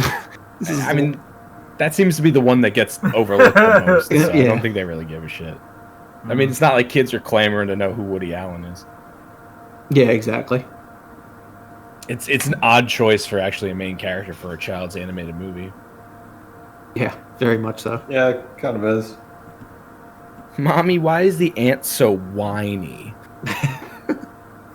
But Wasn't Stallone in that movie? he was. Yeah. Shit. Both of them had. Well, I guess neither of them have like. They both have scumbag actors in them. Who's Ants has Woody Allen, and A Bug's Life has Kevin Spacey. So Oh. Oh yeah. Okay. Yeah. So bad decisions on both sides. yeah, they both had bad luck with their casting. Although Kevin Spacey Panettiere was was in it. really. Kevin Spacey was a very good villain in A Bug's Life. He's a very good villain Very- in most things. Yeah, I mean, we talked about him last week or 2 weeks Yeah. ago. I mean, Seven, Usual Suspects, all those. What a weird fucking cast for A Bug's Life too. A lot of Yeah, weird people. It's eclectic. It is. But then moving into Pixar's missteps, I think the most egregious is the fact that they made not one, not two, but 3 Cars films. Who asked for that other than fucking John Children. Lasseter? Children fucking did that Children too. love Cars. Do Cars they 3, though? Green. Cars 3 is their second lowest grossing movie, and Cars 2 is one of their lower grossing as well. If you count toys, Yes, I bet merch. it out fucking ranks all of them. Oh, without a doubt. The kids love the merch. But as far as films go, like when it comes to grosses, the trilogy is like not that good.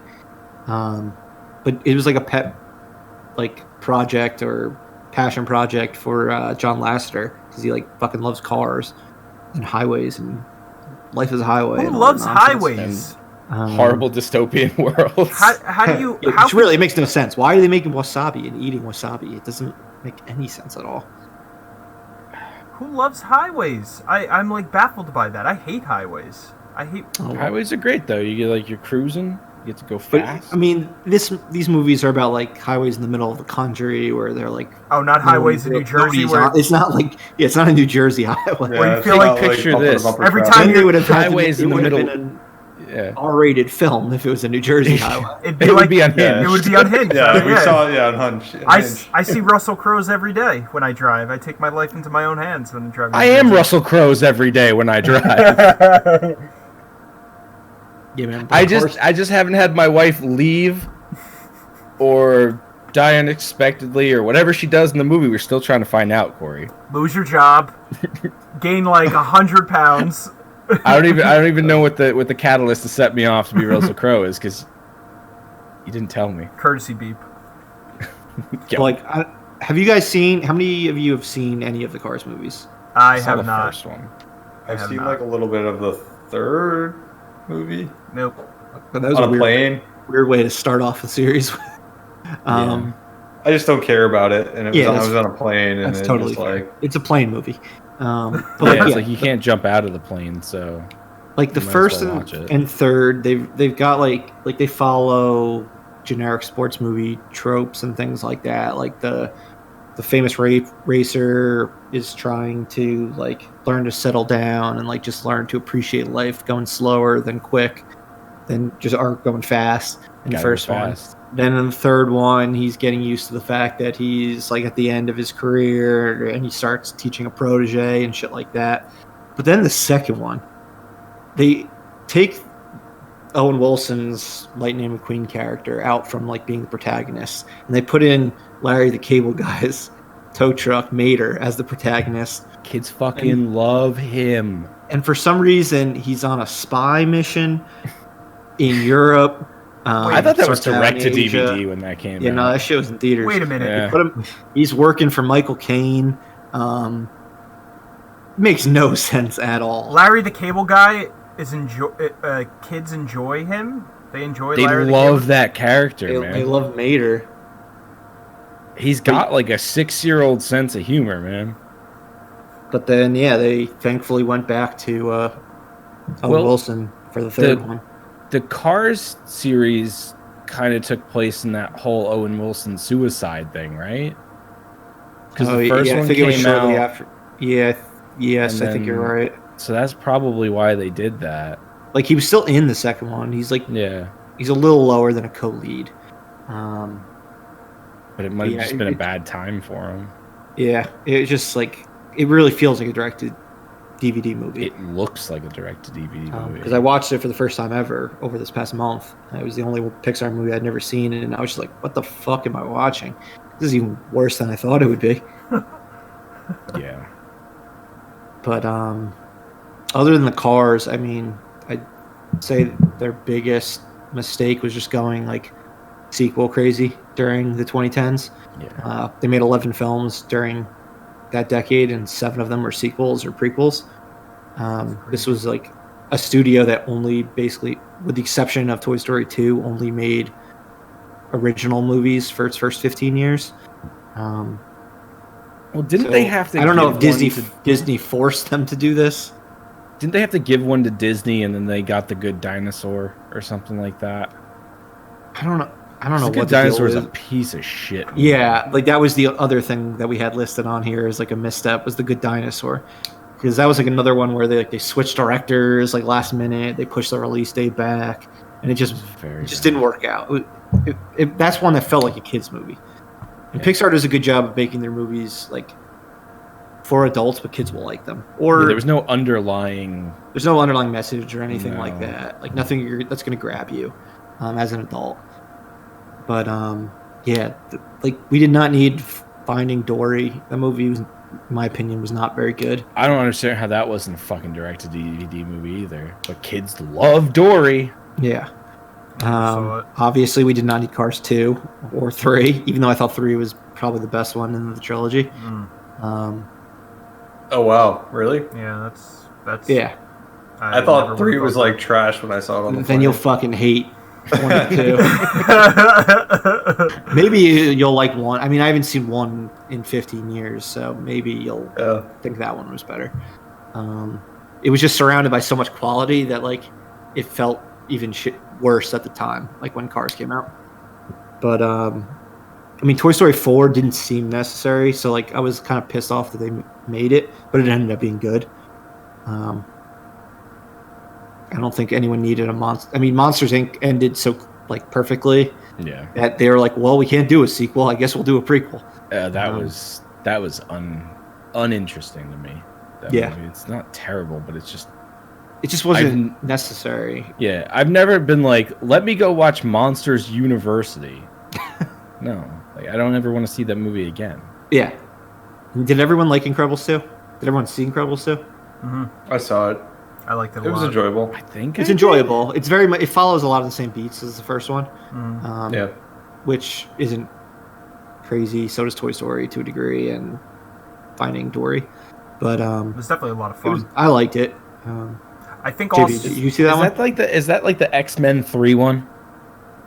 Where they get rid of people's powers? What the fuck happens in Incredibles 2? Incredibles 2. I think I've seen it. What is There's like an FBI agent in it. What is Catherine Keener doing in Incredibles 2? No, I don't even remember at this point. Yeah, I'm like blanking on the plot. I definitely saw it, but I don't remember. I just It was remember... it was like hypnotizing people. Yeah, they're wasn't it? hypnotizing What is it? all of the superheroes. Oh, that's the one with the fucking framing baby. them for stuff. Yeah, the baby, I think, saves the day. Sure. Yeah. Yeah, she's a telepath, or he's a telepath of some sort. Like he Kind of suck.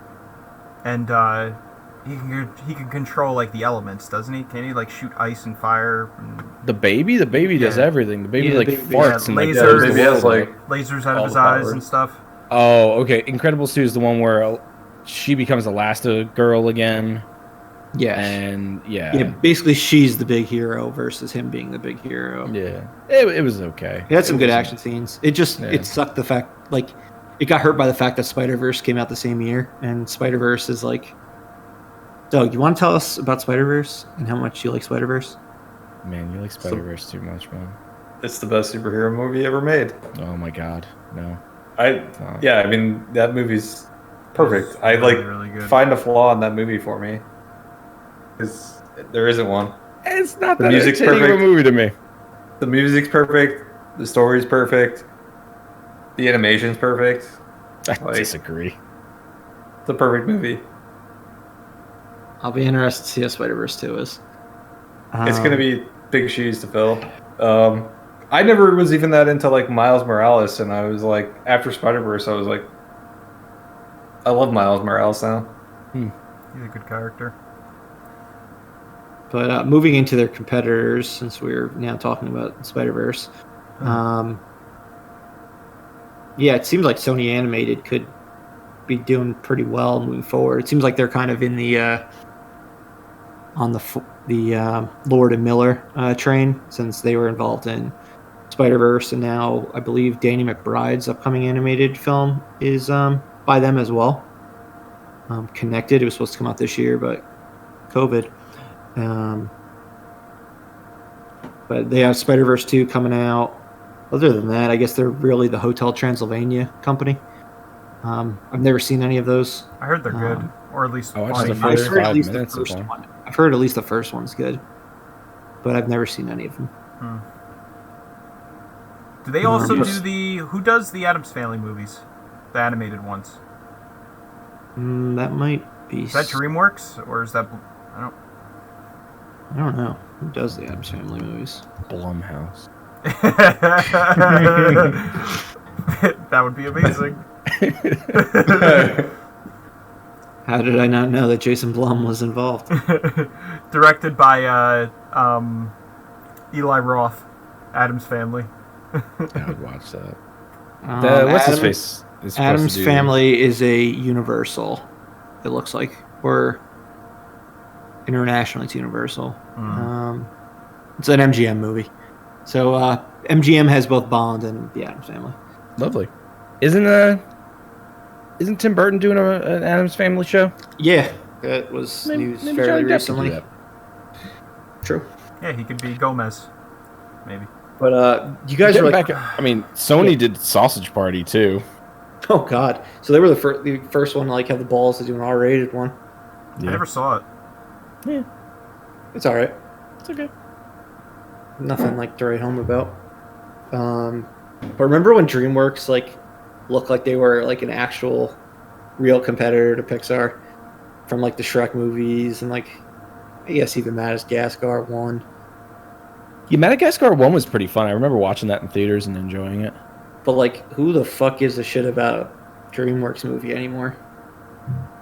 I mean, other than Shrek, like the residual Shrek happiness. Well, How to Train Your Dragon's pretty I popular. was gonna say How to Train Your Dragon That's was true. pretty good. Oh, and Trolls, dude. Trolls is like the fucking phenomenon. Ugh. Trolls and Trolls World Tour. They're like So, How to kids- Train Your Dragon's legit? People seem to like it. I mean, I children. enjoy it. I mean, just you can't go into it expecting it like Pixar quality, but it's good. I feel like It's everything fun. they do just becomes a fucking TV show. Yeah, Yeah, I mean that did become a TV show on Netflix.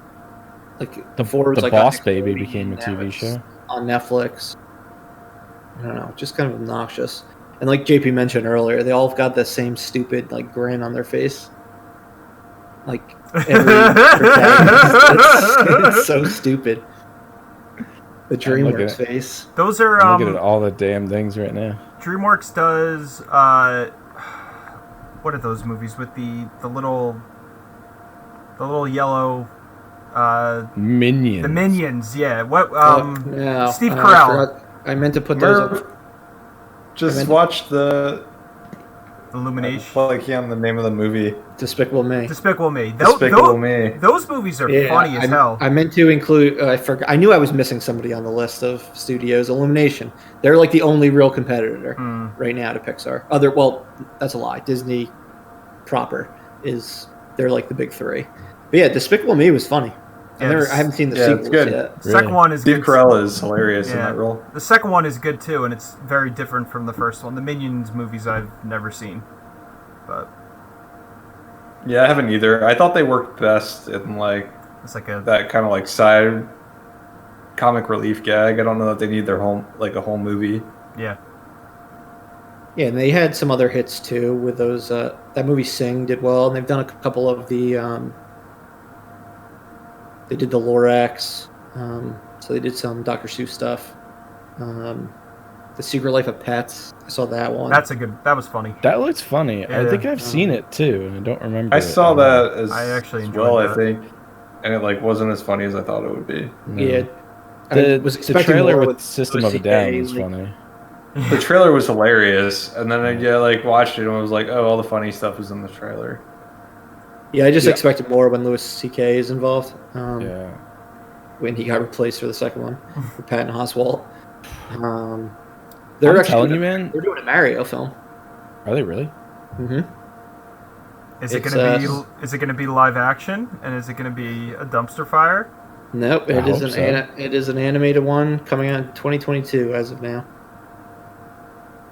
Cool. So I'm kind of excited to see what they do with that. I mean, Sonic was okay. I mean, they're not involved in Sonic, but Yeah. it'll be exciting to see Mario done like somewhat faithfully, unlike the Dennis Hopper movie. Yikes.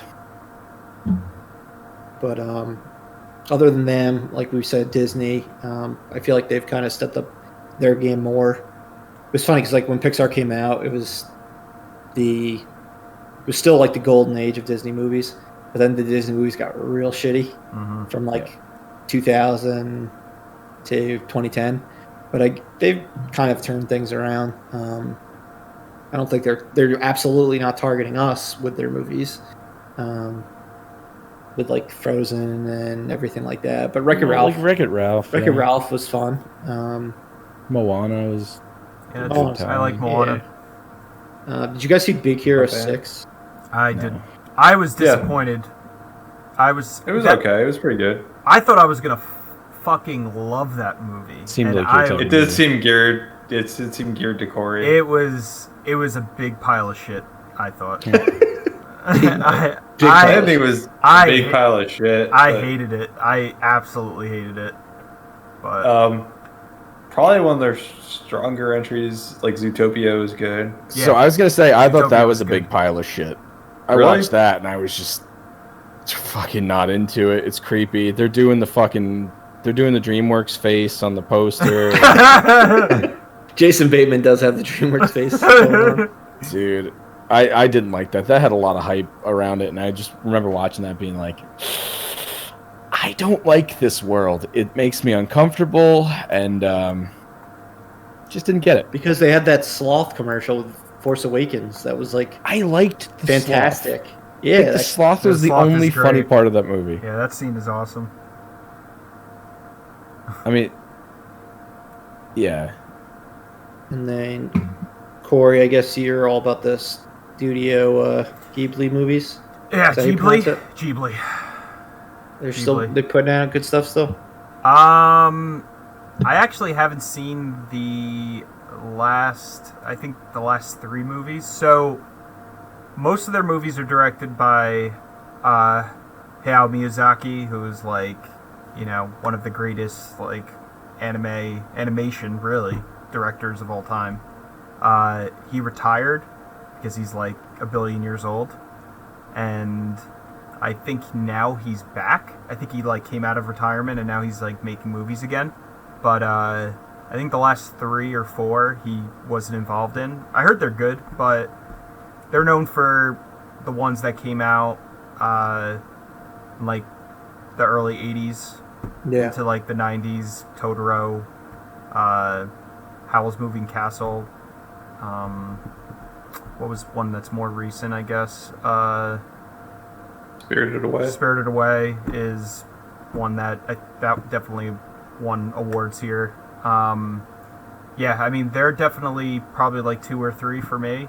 I grew up watching those movies, and a lot of them, they fall into like the same category as when Pixar does movies for adults and for kids. Like those movies, most of them do a really good job with, you know, giving a lot of stuff for kids, of course, but then also, you know, the meat of the movie and the themes are really for the adults, so everyone can really enjoy them. They're fantastic films. Also incredibly depressing, a lot of them, but Yeah. you know. I don't watch a lot of anime, but what I gather is it seems like anime is not made for children. It's made for adults. And children can just sort of like enjoy it. It depends on yeah, I guess like what you're watching. Yeah, it just feels like most of it's geared toward like 20-year-old Japanese people, and kids watch it as well. Mm-hmm. I mean, like My Neighbor Totoro is like the most childish kiddie film ever. Like that's all it is. It's just like a kiddie movie, but a lot of the other movies are not at all. All right, and then just running through the other studios real quick. There's Aardman Animations. They're the ones who did like Chicken Run and a lot of that like oh my god claymation style animation, which like I am Wallace not and Gromit. Yeah, yeah. I've never seen like any of their movies. I love Wallace and Gromit, but those movies look like garbage. I mean, they're made of clay. Well, like I like the animation. Aren't they supposed to look bad? No, that's not what I mean. I mean, like, just it's not kablam.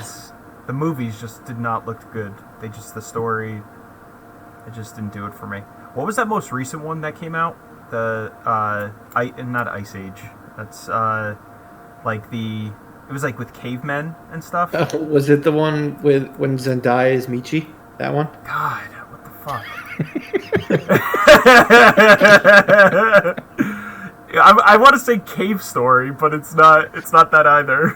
Abominable? That one? No.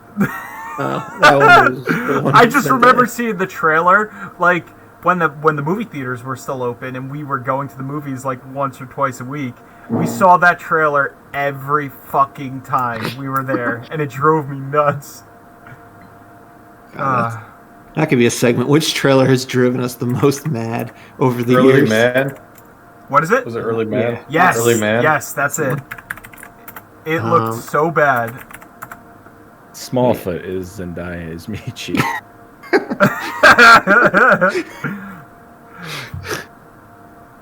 Then Warner Brothers Animation, like they had some success with the Lego movies, but they already lost the rights to those.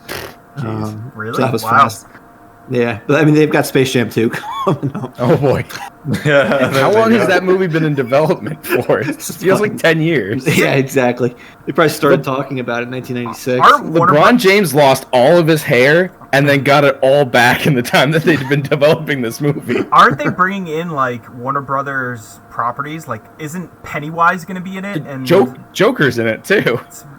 God, it's gonna be so Apparently, the Jared Leto Jokers in fucking they're Space basically Jam 2. turning it. It's like a Lego type movie. It sounds Yeah. like. Yeah. Have you guys seen? Did you guys watch the second Lego movie? No. Yeah. I haven't seen yeah. it. It just looked bad. It's not I good. saw Batman, like that one, Yeah, I Batman's saw good. Lego That was Batman. good. That but was, I didn't see Lego 2. Yeah. I mean, the Yeah. first one was by far the best. That was lightning in a bottle. I mean, Yeah. The other two didn't really do anything for me. yeah. I didn't love Lego Batman. It was fun. It was It was okay. just fine. Yeah, If I was a kid, I'd be fucking thrilled for it. But exactly. Yeah, and then the only other studio I could think of was Blue Sky, which basically just does the Ice Age movies. Yeah. And at this point, now that Fox owned them, so now Disney owns them, they're going to be shut down like so quickly. Because what's the point of them having Pixar, Disney animated movies, and Blue Sky? I liked Ice Age. I thought that was a good movie. Yeah, the first Yeah. one was fun. For some reason, I don't think I ever saw any of the others. I don't think there was a reason to. They all looked like DVD movies. Isn't that Yeah. movie also Yeah. like That 20 years squirrel old? thing always like cracked me up with the nut, and then Yeah. like they just like killed it. The squirrel, They like ran that joke to death. the squirrel was like the original Minion. Yeah. Like it would be the highlight of the trailer and everything like that, even though it was like just as like a side character Mm-hmm. that didn't speak. And then Minions like perfected it. Yeah. God, Minions are a blight. Yeah. But I think we can all agree Pixar is still the gold standard of the past 25 years. Who did what studio did Cloudy with a Chance of Meatballs? Sony. I was gonna say It was DreamWorks. Sony. That movie I've never seen. I heard it's good. It wasn't bad. It's pretty good. I haven't seen Yeah. that one either. I enjoyed it. What about the second one? No, it's good. Bill Didn't see Hader it. was the voice in that, right? I think so. Yeah, I think. I don't know. Yeah, it was Bill Hader and Anna Faris and Andy Samberg and Neil Patrick Harris. It's a good cast. Yeah, it's not a bad cast. But their Pixar's 23rd feature comes out next month. Soul. Jamie Foxx and Tina Fey, from the director of Inside Out, Up, and Monsters Inc. So it should be fantastic. Early word is it's amazing. Mm-hmm. What do you Onward. guys think of Inside Out? It's I like it. I don't like really. It's not one I want to go back and watch really. Yeah. Yeah, it didn't resonate with me, but it was enjoyable. I mean, it was a decent It wasn't watch. bad, But it yeah, just- it didn't. It seemed like a little bit of a swing and a miss. Yeah, Not but- in like the level of Cars, exactly. but They're on a bit of a hot streak now between Coco, Incredibles 2, Toy Story 4, and Onward. So, I gotta watch Onward. I keep forgetting. it's that it it's exists. right up your alley. Yeah. Yeah, I haven't seen it either. Lot of D&D stuff, like stuff. good shit. You'll dig it. But yeah, we'll definitely talk about Soul when it comes out on Disney Plus on Christmas.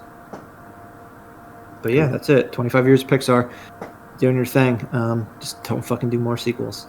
It's not what the people want. I think they just announced Cars 4 breaking. No. Well, John Lasseter is no longer there, so we're safe from Cars 4 at this point.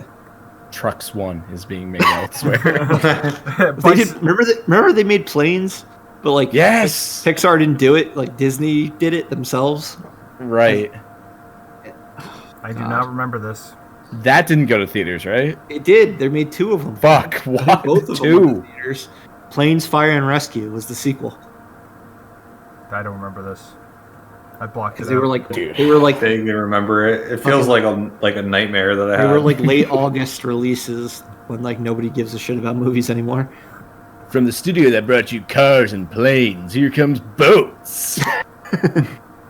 Can't you get enough boats? Here comes trucks. From Studio Bright Planes, here comes Kamikaze. Oh. Directed by Michael Bay.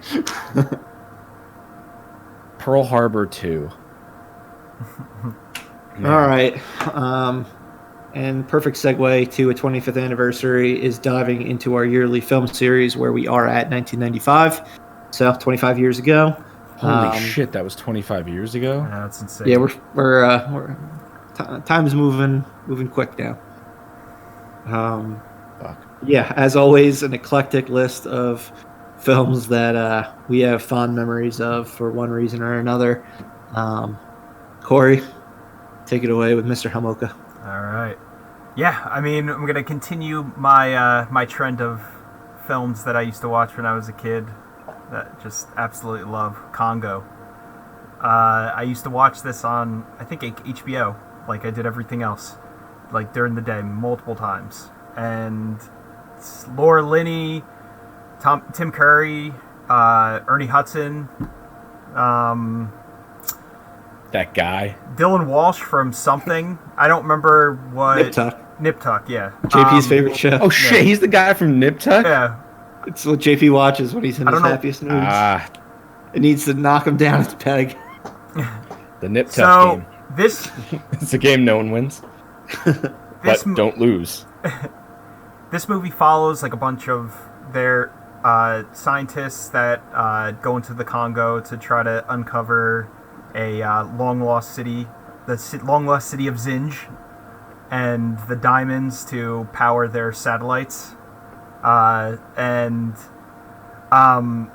it's a cool action movie. I think I've watched it recently, and it's obviously dated, but I think it holds up pretty well. Like the cool twist is the apes are, and you find this out in the beginning, you just don't really see them, but the apes are like murderous apes that are guarding the city and like the treasure and the diamonds and stuff. So there's Yes, it's that ridiculous. yeah, it's incredibly ridiculous. The movie used to scare the fuck out of me when I was a kid, but I loved it. Oh, God. Especially Yeah, there was in the beginning. the Tim Curry murder. Oh, spoiler. Yeah, the murder of a character. Like you happen to Yeah. be Tim Curry. No, Yeah, fuck it. It's already been said. You should have seen the movie by not now. even That would disturb me a little bit as a kid. Yeah. Well, what about the first scene of the movie when the guy gets his eye ripped out and then he finds it? Some like the monkey. Isn't that Bruce Campbell? Yeah, Bruce actually it Campbell's is. the first guy Yeah, in the movie. yeah, he is. Yeah. Yeah, the monkey rips his partner's eye out and then throws it at him, and he picks it up and he's like screaming, and then it goes, to the next scene. Then it rips Congo. Yeah, I was hear Congo. Yeah. Remember that fucking song? But the best scene of this entire movie is when I forgot his name, but they go. Mr. Hamoka. Yeah, they go in. Herkimer Hamoka, formerly of Romania. Tim Curry is apparently like this world-renowned, like, just... No, Corey, he's a big bag of shit. Yes. He's a world-renowned criminal, and he steals money from, like, everyone. So, this scene with Ernie Hudson, Laura Linney, and I forgot the other guy who plays, like, he's, like, runs one of the militaries for one of the countries, I guess. Is it a famous actor? He was in something he's in stuff, recently. Yeah. It's not. But Haga. regardless, that scene is so good because he just... Mr. Echo from Lost. Yes! Yes. Yes! Yes. More. Oh, Joey Pants was in the movie too. Yeah, he is. Really? Yeah. He's And there. John Hawkes. Their guide. Really fucking good cast. Jimmy Buffett is apparently in it. Weird. No, it's definitely like a music. Jimmy Buffett was in Jurassic World. Weird. But Right. Yeah, they had a Jimmy Buffett's Margaritaville there. Yeah. Yeah. And he runs away with his margarita. With his margarita. Yeah. But yeah, that's a Dumb movie. Amy want raindrop drink. Gives Oh, the yeah. fucking ape a martini. the main gorilla in the movie is Amy, who she Bad does sign gorillas, language. bad She has a glove that she does sign language, and it speaks out of a speaker like a computer. Yeah, this movie's a classic. It is a classic. The whole point of it is to go reclaim a diamond-powered laser. Yep. God, it was trying so much to be like Jurassic Park. Oh, I mean, it's written by the exact same person. Yeah, and Yeah, isn't produced it- by the same people. It's a Michael It Crichton was book. directed by Frank Marshall, Mhm. who was involved with Jurassic Park. Kathleen Kennedy produced it. Yeah. The one thing that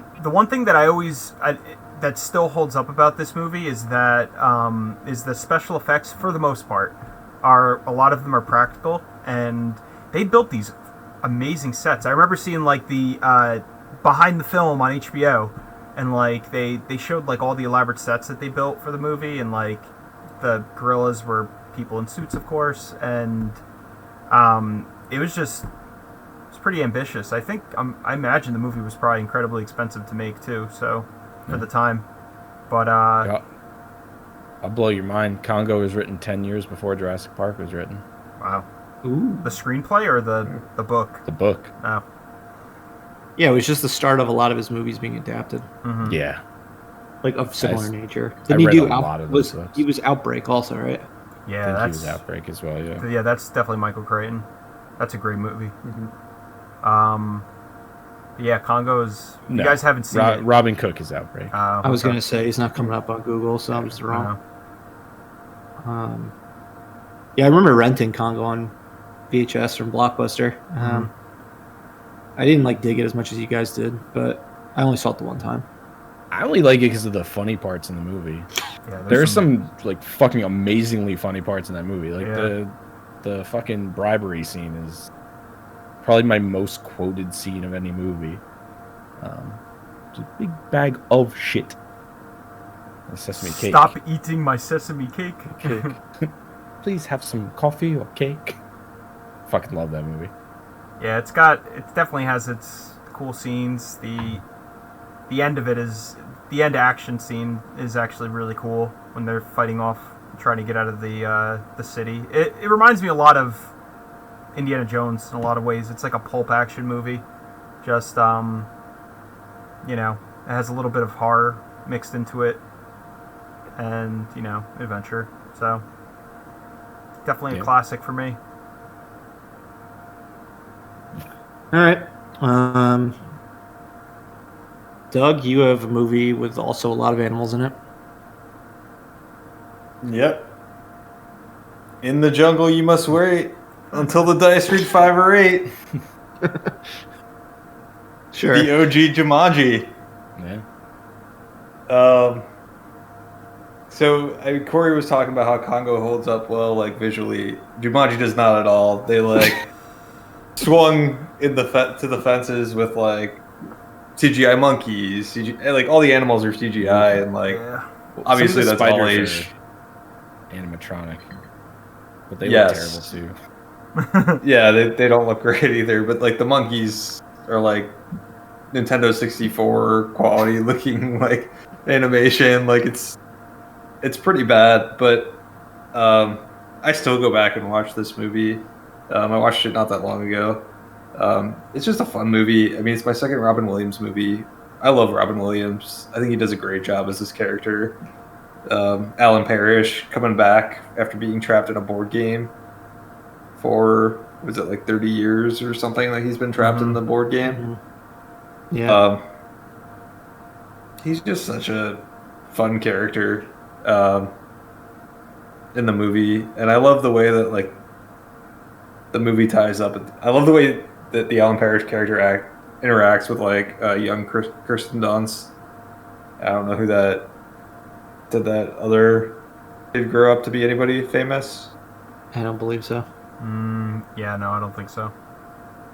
And the other kid, I mean, he does a great job interacting with the kids. I mean, it's Robin Williams. I feel like he does great acting along kids throughout his career.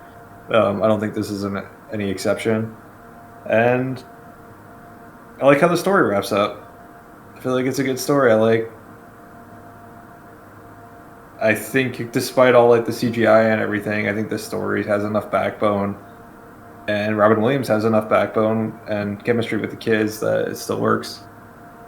The new movies obviously like take nothing really but the name from this movie, but the concept seems to have inspired. There's plenty of nods in the two movies to the original one. Yeah, aren't they direct sequels? Because they talk about how the game morphs itself to deal with the time. Yeah, and they talk about... I mean, They talk about Robin Williams' character in the Yeah, there's like some first one. when they go into the game, like there's something that's like Alan Parrish was here or something. There's something that's like a nod to the fact that he was like living in the jungle that whole time. And BB Newirth's character reprises her role in the latest one. Who? Who was that? The aunt who is taking care of Kirsten Dunst and the other kid. She's in the latest one. Huh. I saw the latest one. Who is she? She's Nora at the end of the movie. She owns the coffee shop or whatever that I guess they used to own. Danny Glover and Danny DeVito. Yeah, I mean, I get that they're like sort of tie-in story-wise, and there's Easter eggs, but like, I don't know. To me, those movies don't feel anything like the first Jumanji. No, they're definitely a different tone. They're way more comedic. Yeah. And, but I mean, the third one looks like it'll take place in the real world. That's cool. Based on the ending. Would be then like based on the post-credits. Similar to the first one. It'll be similar to the first, and it'll have, I imagine, like the avatars from the first two movies in the real world, but acting like the avatars are supposed to act. So we'll probably have The Rock as like this big tough guy, and all the other Jack Black just being like his Jack Black. Probably acting exactly the same as he's acted in all these movies. Yeah, exactly. But yeah, in the real world. So it seems like it's all the characters will come together. Maybe I wouldn't be shocked if they pulled like Kirsten Dunst back or something like that. That'd be cool. That would be cool. Do you think they'll pull anyone from Zarthura, which is actually a sequel to Jumanji? Probably not. What? Really? Yeah. Yes. It's a little known fact. It has almost nothing to do with it, but the book Zarthura is a part of the sequel same world. Jumanji. Yep. I've seen that movie, and I would never have guessed that is. You just had to. I mean, like it's similar concepts, definitely, but like nothing about it screams sequel. Why did you watch rip-off. it? You had to complete your It's John Favreau's filmography. Yeah. I don't know. I mean, was that the time when like there were still rentals being done? Because it could have very well been like something my dad rented at the time. It's got Kristen Stewart. It's got Dax Shepard in it. I mean, Kristen Stewart was in it. Kristen Stewart's the main Oh, well, actress. she must have been like a kid at the point. Yeah, she's a child. Dax Shepard's in it? How old was he? She still smiles. 30? No, he looks like he's in his mid to late 20s, maybe. I feel like he's never he's the astronaut. It's a weird movie. Well, yeah, it was a little bit weird, but I don't know. None of the movies to me have captured like the magic of the first one. That's why I don't want to watch the newer ones, because they just don't seem like they get it right. But everyone I talk to is they're like, funny. Yeah, everyone likes them. Yeah, they're funny. You just like, I almost wish like Jumanji wasn't like in the name of it, because it's just not Jumanji to me. But I could just be a better. You really hold that millennial. first one very close to your heart. Yeah, I mean it's by I don't know. It just like it would be almost like if they I don't know remade another childhood like Ace Ventura or like one of the movies that we really like The Mask with Son of The Mask or Ace Ventura Jr. Oh, I forgot about that. Or Dumb and Dumber. Take your pick. There's Dumb and Dumber or Dumb and Dumber 2. Both of them are very bad. 2. All right. Let's move on to Madison too. Yeah. Let's move on. Yeah, let's move on to Billy Madison. Yeah, I just, there's a lot of movies that I probably could have gone with for 1995, but Billy Madison's one of those movies where up until I saw Mr. Deeds and for some fucking reason it just like struck a chord with me. Billy Madison was my favorite Adam Sandler movie. And they got to a point where I watched this movie so many fucking times that I could just be sitting there and play the whole movie in my head, line for line. Do you think you're in the top 1% of fans of Mr. Deeds? I have to be. I fucking love I would that think movie. you are. I absolutely love that movie. I think it's hilarious. I don't know why. Even to this day, I have no fucking idea. But every joke in that movie just lands. hits me. Yeah. Yeah, it's like the most throwaway lines, like the Preston one. Yes. Yeah, Preston. All right, back to Billy Madison. But back to Billy Madison, yeah, this to me was peak Adam Sandler. I think it's his funniest movie. I know people like Happy Gilmore. I think this one's funnier just because it's juvenile and just it's like a laugh a minute type of deal.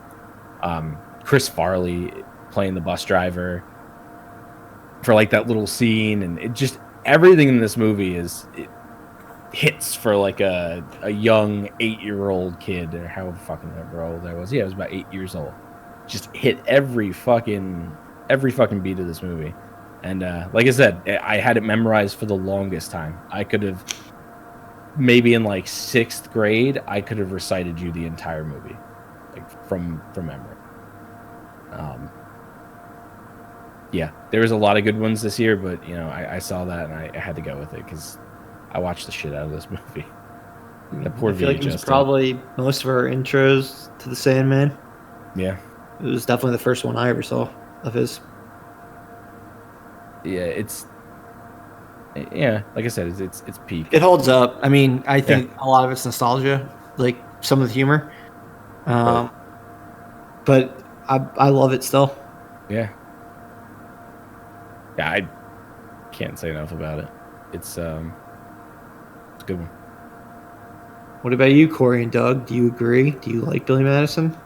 Yeah, definitely. It's not my favorite Adam Sandler movie. That would be reserved for Hubie Halloween, I presume. I was just gonna say Hubie Halloween is my favorite. No, that was the most watched Netflix movie this year, by the way. Makes sense. Sandler runs Netflix. Yeah. He makes the money for them. Happy Gilmore is definitely my favorite Sandler movie. But that's what I was thinking of. I mean, I really like that one. Don't Mess with the Zohan is also one of my favorites, as you guys know. But yeah, Billy Madison's a classic. I mean, that was his first movie, right? His first big one, yeah. His first big one, right? Yeah. And Airheads. Yeah, I mean, Airheads is also amazing, but yeah, Billy Madison has its classic, bits, and you got Chris Farley, of course. A lot of nice cameos. Man, the whole movie is a joke. Mm-hmm. The whole movie is just. And it's got Bradley Whitford on fire. Yeah. And then they see his old balls too. He's such a good villain in that movie. Man, every joke in that movie is funny. It was just preparing us for his villainous turn and Get Out. Yeah, and we can't forget about Steve Buscemi saving Billy's life. He saves his life. Yeah, it's a beautiful gesture. After I called that guy previously being bullied by him, he marks him off his list. Yeah, with the lipstick, and then he puts it. Man. And it was the peak year for Bridget Nielsen, or whatever her name was. Bridget Nielsen? Bridget Nielsen? Isn't that? Or, that's the girl from Rocky. That's Rocky 4. Is it Rocky? Yeah, what is her Rocky? name in real life? Bridget what? Or is it Nelson something? Hold on, I'm checking. Oh, yeah, she was in, she was Sonya Blade. Yeah, that was her breakout year. Bridget Wilson, okay. Yeah, I knew it was Bridget something. She dominated in 1995 with and then Mortal retired. Kombat and Billy Madison. I don't think there was any elementary school student that didn't have a crush on her. Yeah, Veronica Vaughn, so hot. Want to touch Tiny. Yeah. Ooh. She's in some good shitty movies like Buying the Cow. I thought she was in Last Action Hero. Yeah, I thought didn't she marry some. She married Andy Samberg, and then Pete Sampras. Pete Sampras. God damn it, I'm fucking up everything. I just confused Andrew Roddick and Pete Sampras and Bridget Nielsen. At least they do the same thing. Yeah, because she quit. She basically quit acting once she married him, right? She just stopped acting. Yeah, I mean, she didn't need to anymore. Yeah, No, she married him in 2000, and then she did Buying the Cow, Extreme Ops, Shop Girl. What the fuck is this? Phantom Punch. She must have filmed those beforehand. No, some of them came out in 2002. This one came out in 2005. So it's safe to say that she peaked with Mortal Kombat. She was in The Wedding Planner in 2001. No, she peaked with Billy Madison. Yeah, it peaked with Billy Madison. And she never, and she wasn't in Mortal Kombat 2. No, thank God. I enjoy her in Mortal Kombat. I think she's the better Sonya Blade. Yeah, She's definitely the better Sonya Blade. Oh yeah, she was in I Know What You Did Last Summer also. She was Sarah Michelle Gellar's sister. Oh yeah, she dies in such a horrible way. Yeah, I don't think there's a good way to get killed by a fish hook. Fish hook. Yeah. All right. And then my film was the Brady Bunch movie, one of the I love this movie. Odd movies of the early 90s that parodied a older TV show. It's so horrifying. Similar in vein to the Addams Family and things like that. But yeah, I just love how like full-on parody it goes by having the 60s family, who an over-the-top, ridiculously 60s family just transplanted right into the middle of grunge era 90s America. It really starts from the fact that they just perfectly cast Mike and Carol Brady. Gary Cole gives one of the great performances Of our time. Yes, of all time, as Mike Brady, and Shelley Long's fantastic as Carol Brady. Witness peak acting. It's just so strong. And then Michael McKean gives his greatest villain performance until years later when he'd play Chuck McGill on Better Call Saul. My God. So, I mean, you just get some of the best in this film. Do you guys ever see the sequel where they go to Hawaii? That one's even more ridiculous. That one is so absurd. A very Brady sequel. You know what's even more ridiculous is that it's exactly as ridiculous as the stupid episode arc where they go to Hawaii in the fucking TV show. I actually have a hard time because of the way that movie is cast, discerning between the TV show and the goddamn second movie. Who's the maid? What's her name? Alice? Alice. And she's got like that weird S&M thing going on with the butcher. Yeah, Sam. That's what I was just gonna say. This movie is so fucked up, man. Yeah, you see like these little innuendos, like all of a sudden, like they're just like they literally just fucked in like the most way. She like walks out in leather and she's like sneaking behind the family.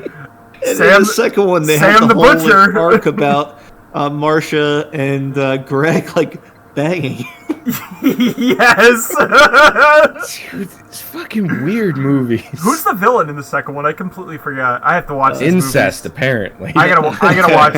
Tim Madison from Animal House and Van Wilder. Oh my god, I gotta watch these movies again. Man. It's been too long. RuPaul's in both of them. Wait, really?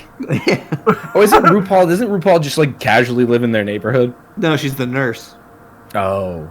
Or teacher. No. Something in the school. Maybe it's a guidance counselor. Yeah, I think she's a guidance counselor because I remember she like consoles Jan in the movie. Yeah, but I mean, this movie it's another one of those ones where it's like way dirtier than you understand when you're a kid. No, dude, I think I understood it as a kid. That's why I think I fear these movies. It totally pushed an R rating. And the show is such a G-rated show, which just makes it so much more ridiculous. Mm-hmm. So yeah, I've got fond memories of it, and it's got Ben Stiller's wife as Marcia. Yeah. Oh yeah. Christine Taylor.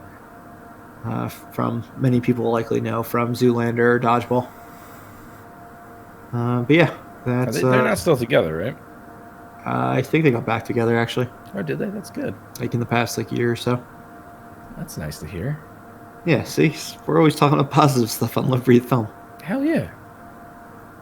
But yeah, that's 1995. As we mentioned last week, there's obviously every year at this point there's so many things to choose from. So we'll be excited to run through some of the extra stuff that we didn't get a chance to in a few weeks. I forgot 1995 had the Brady Bunch movie, so hope you burn in hell, 1995. All right, but that's all we got for today. Thanks as always for listening. Please like, follow, and subscribe to our various pages. Keep giving us feedback. Just a We're down reminder to follow us on YouTube. We are getting more subscribers, but we would love a lot more. So just press that button. JP, point to the button. Where is the subscribe button right now? Am I pointing this way? It's It's down. It's going to show Down up there. It's going to show up here any second now. You're going to see the bell, and you're going to ding that bell. Exactly. But as always, this has been Corey, Doug, JP, and Murph at Live Breathe Film. We'll be back next week, and we hope you are too.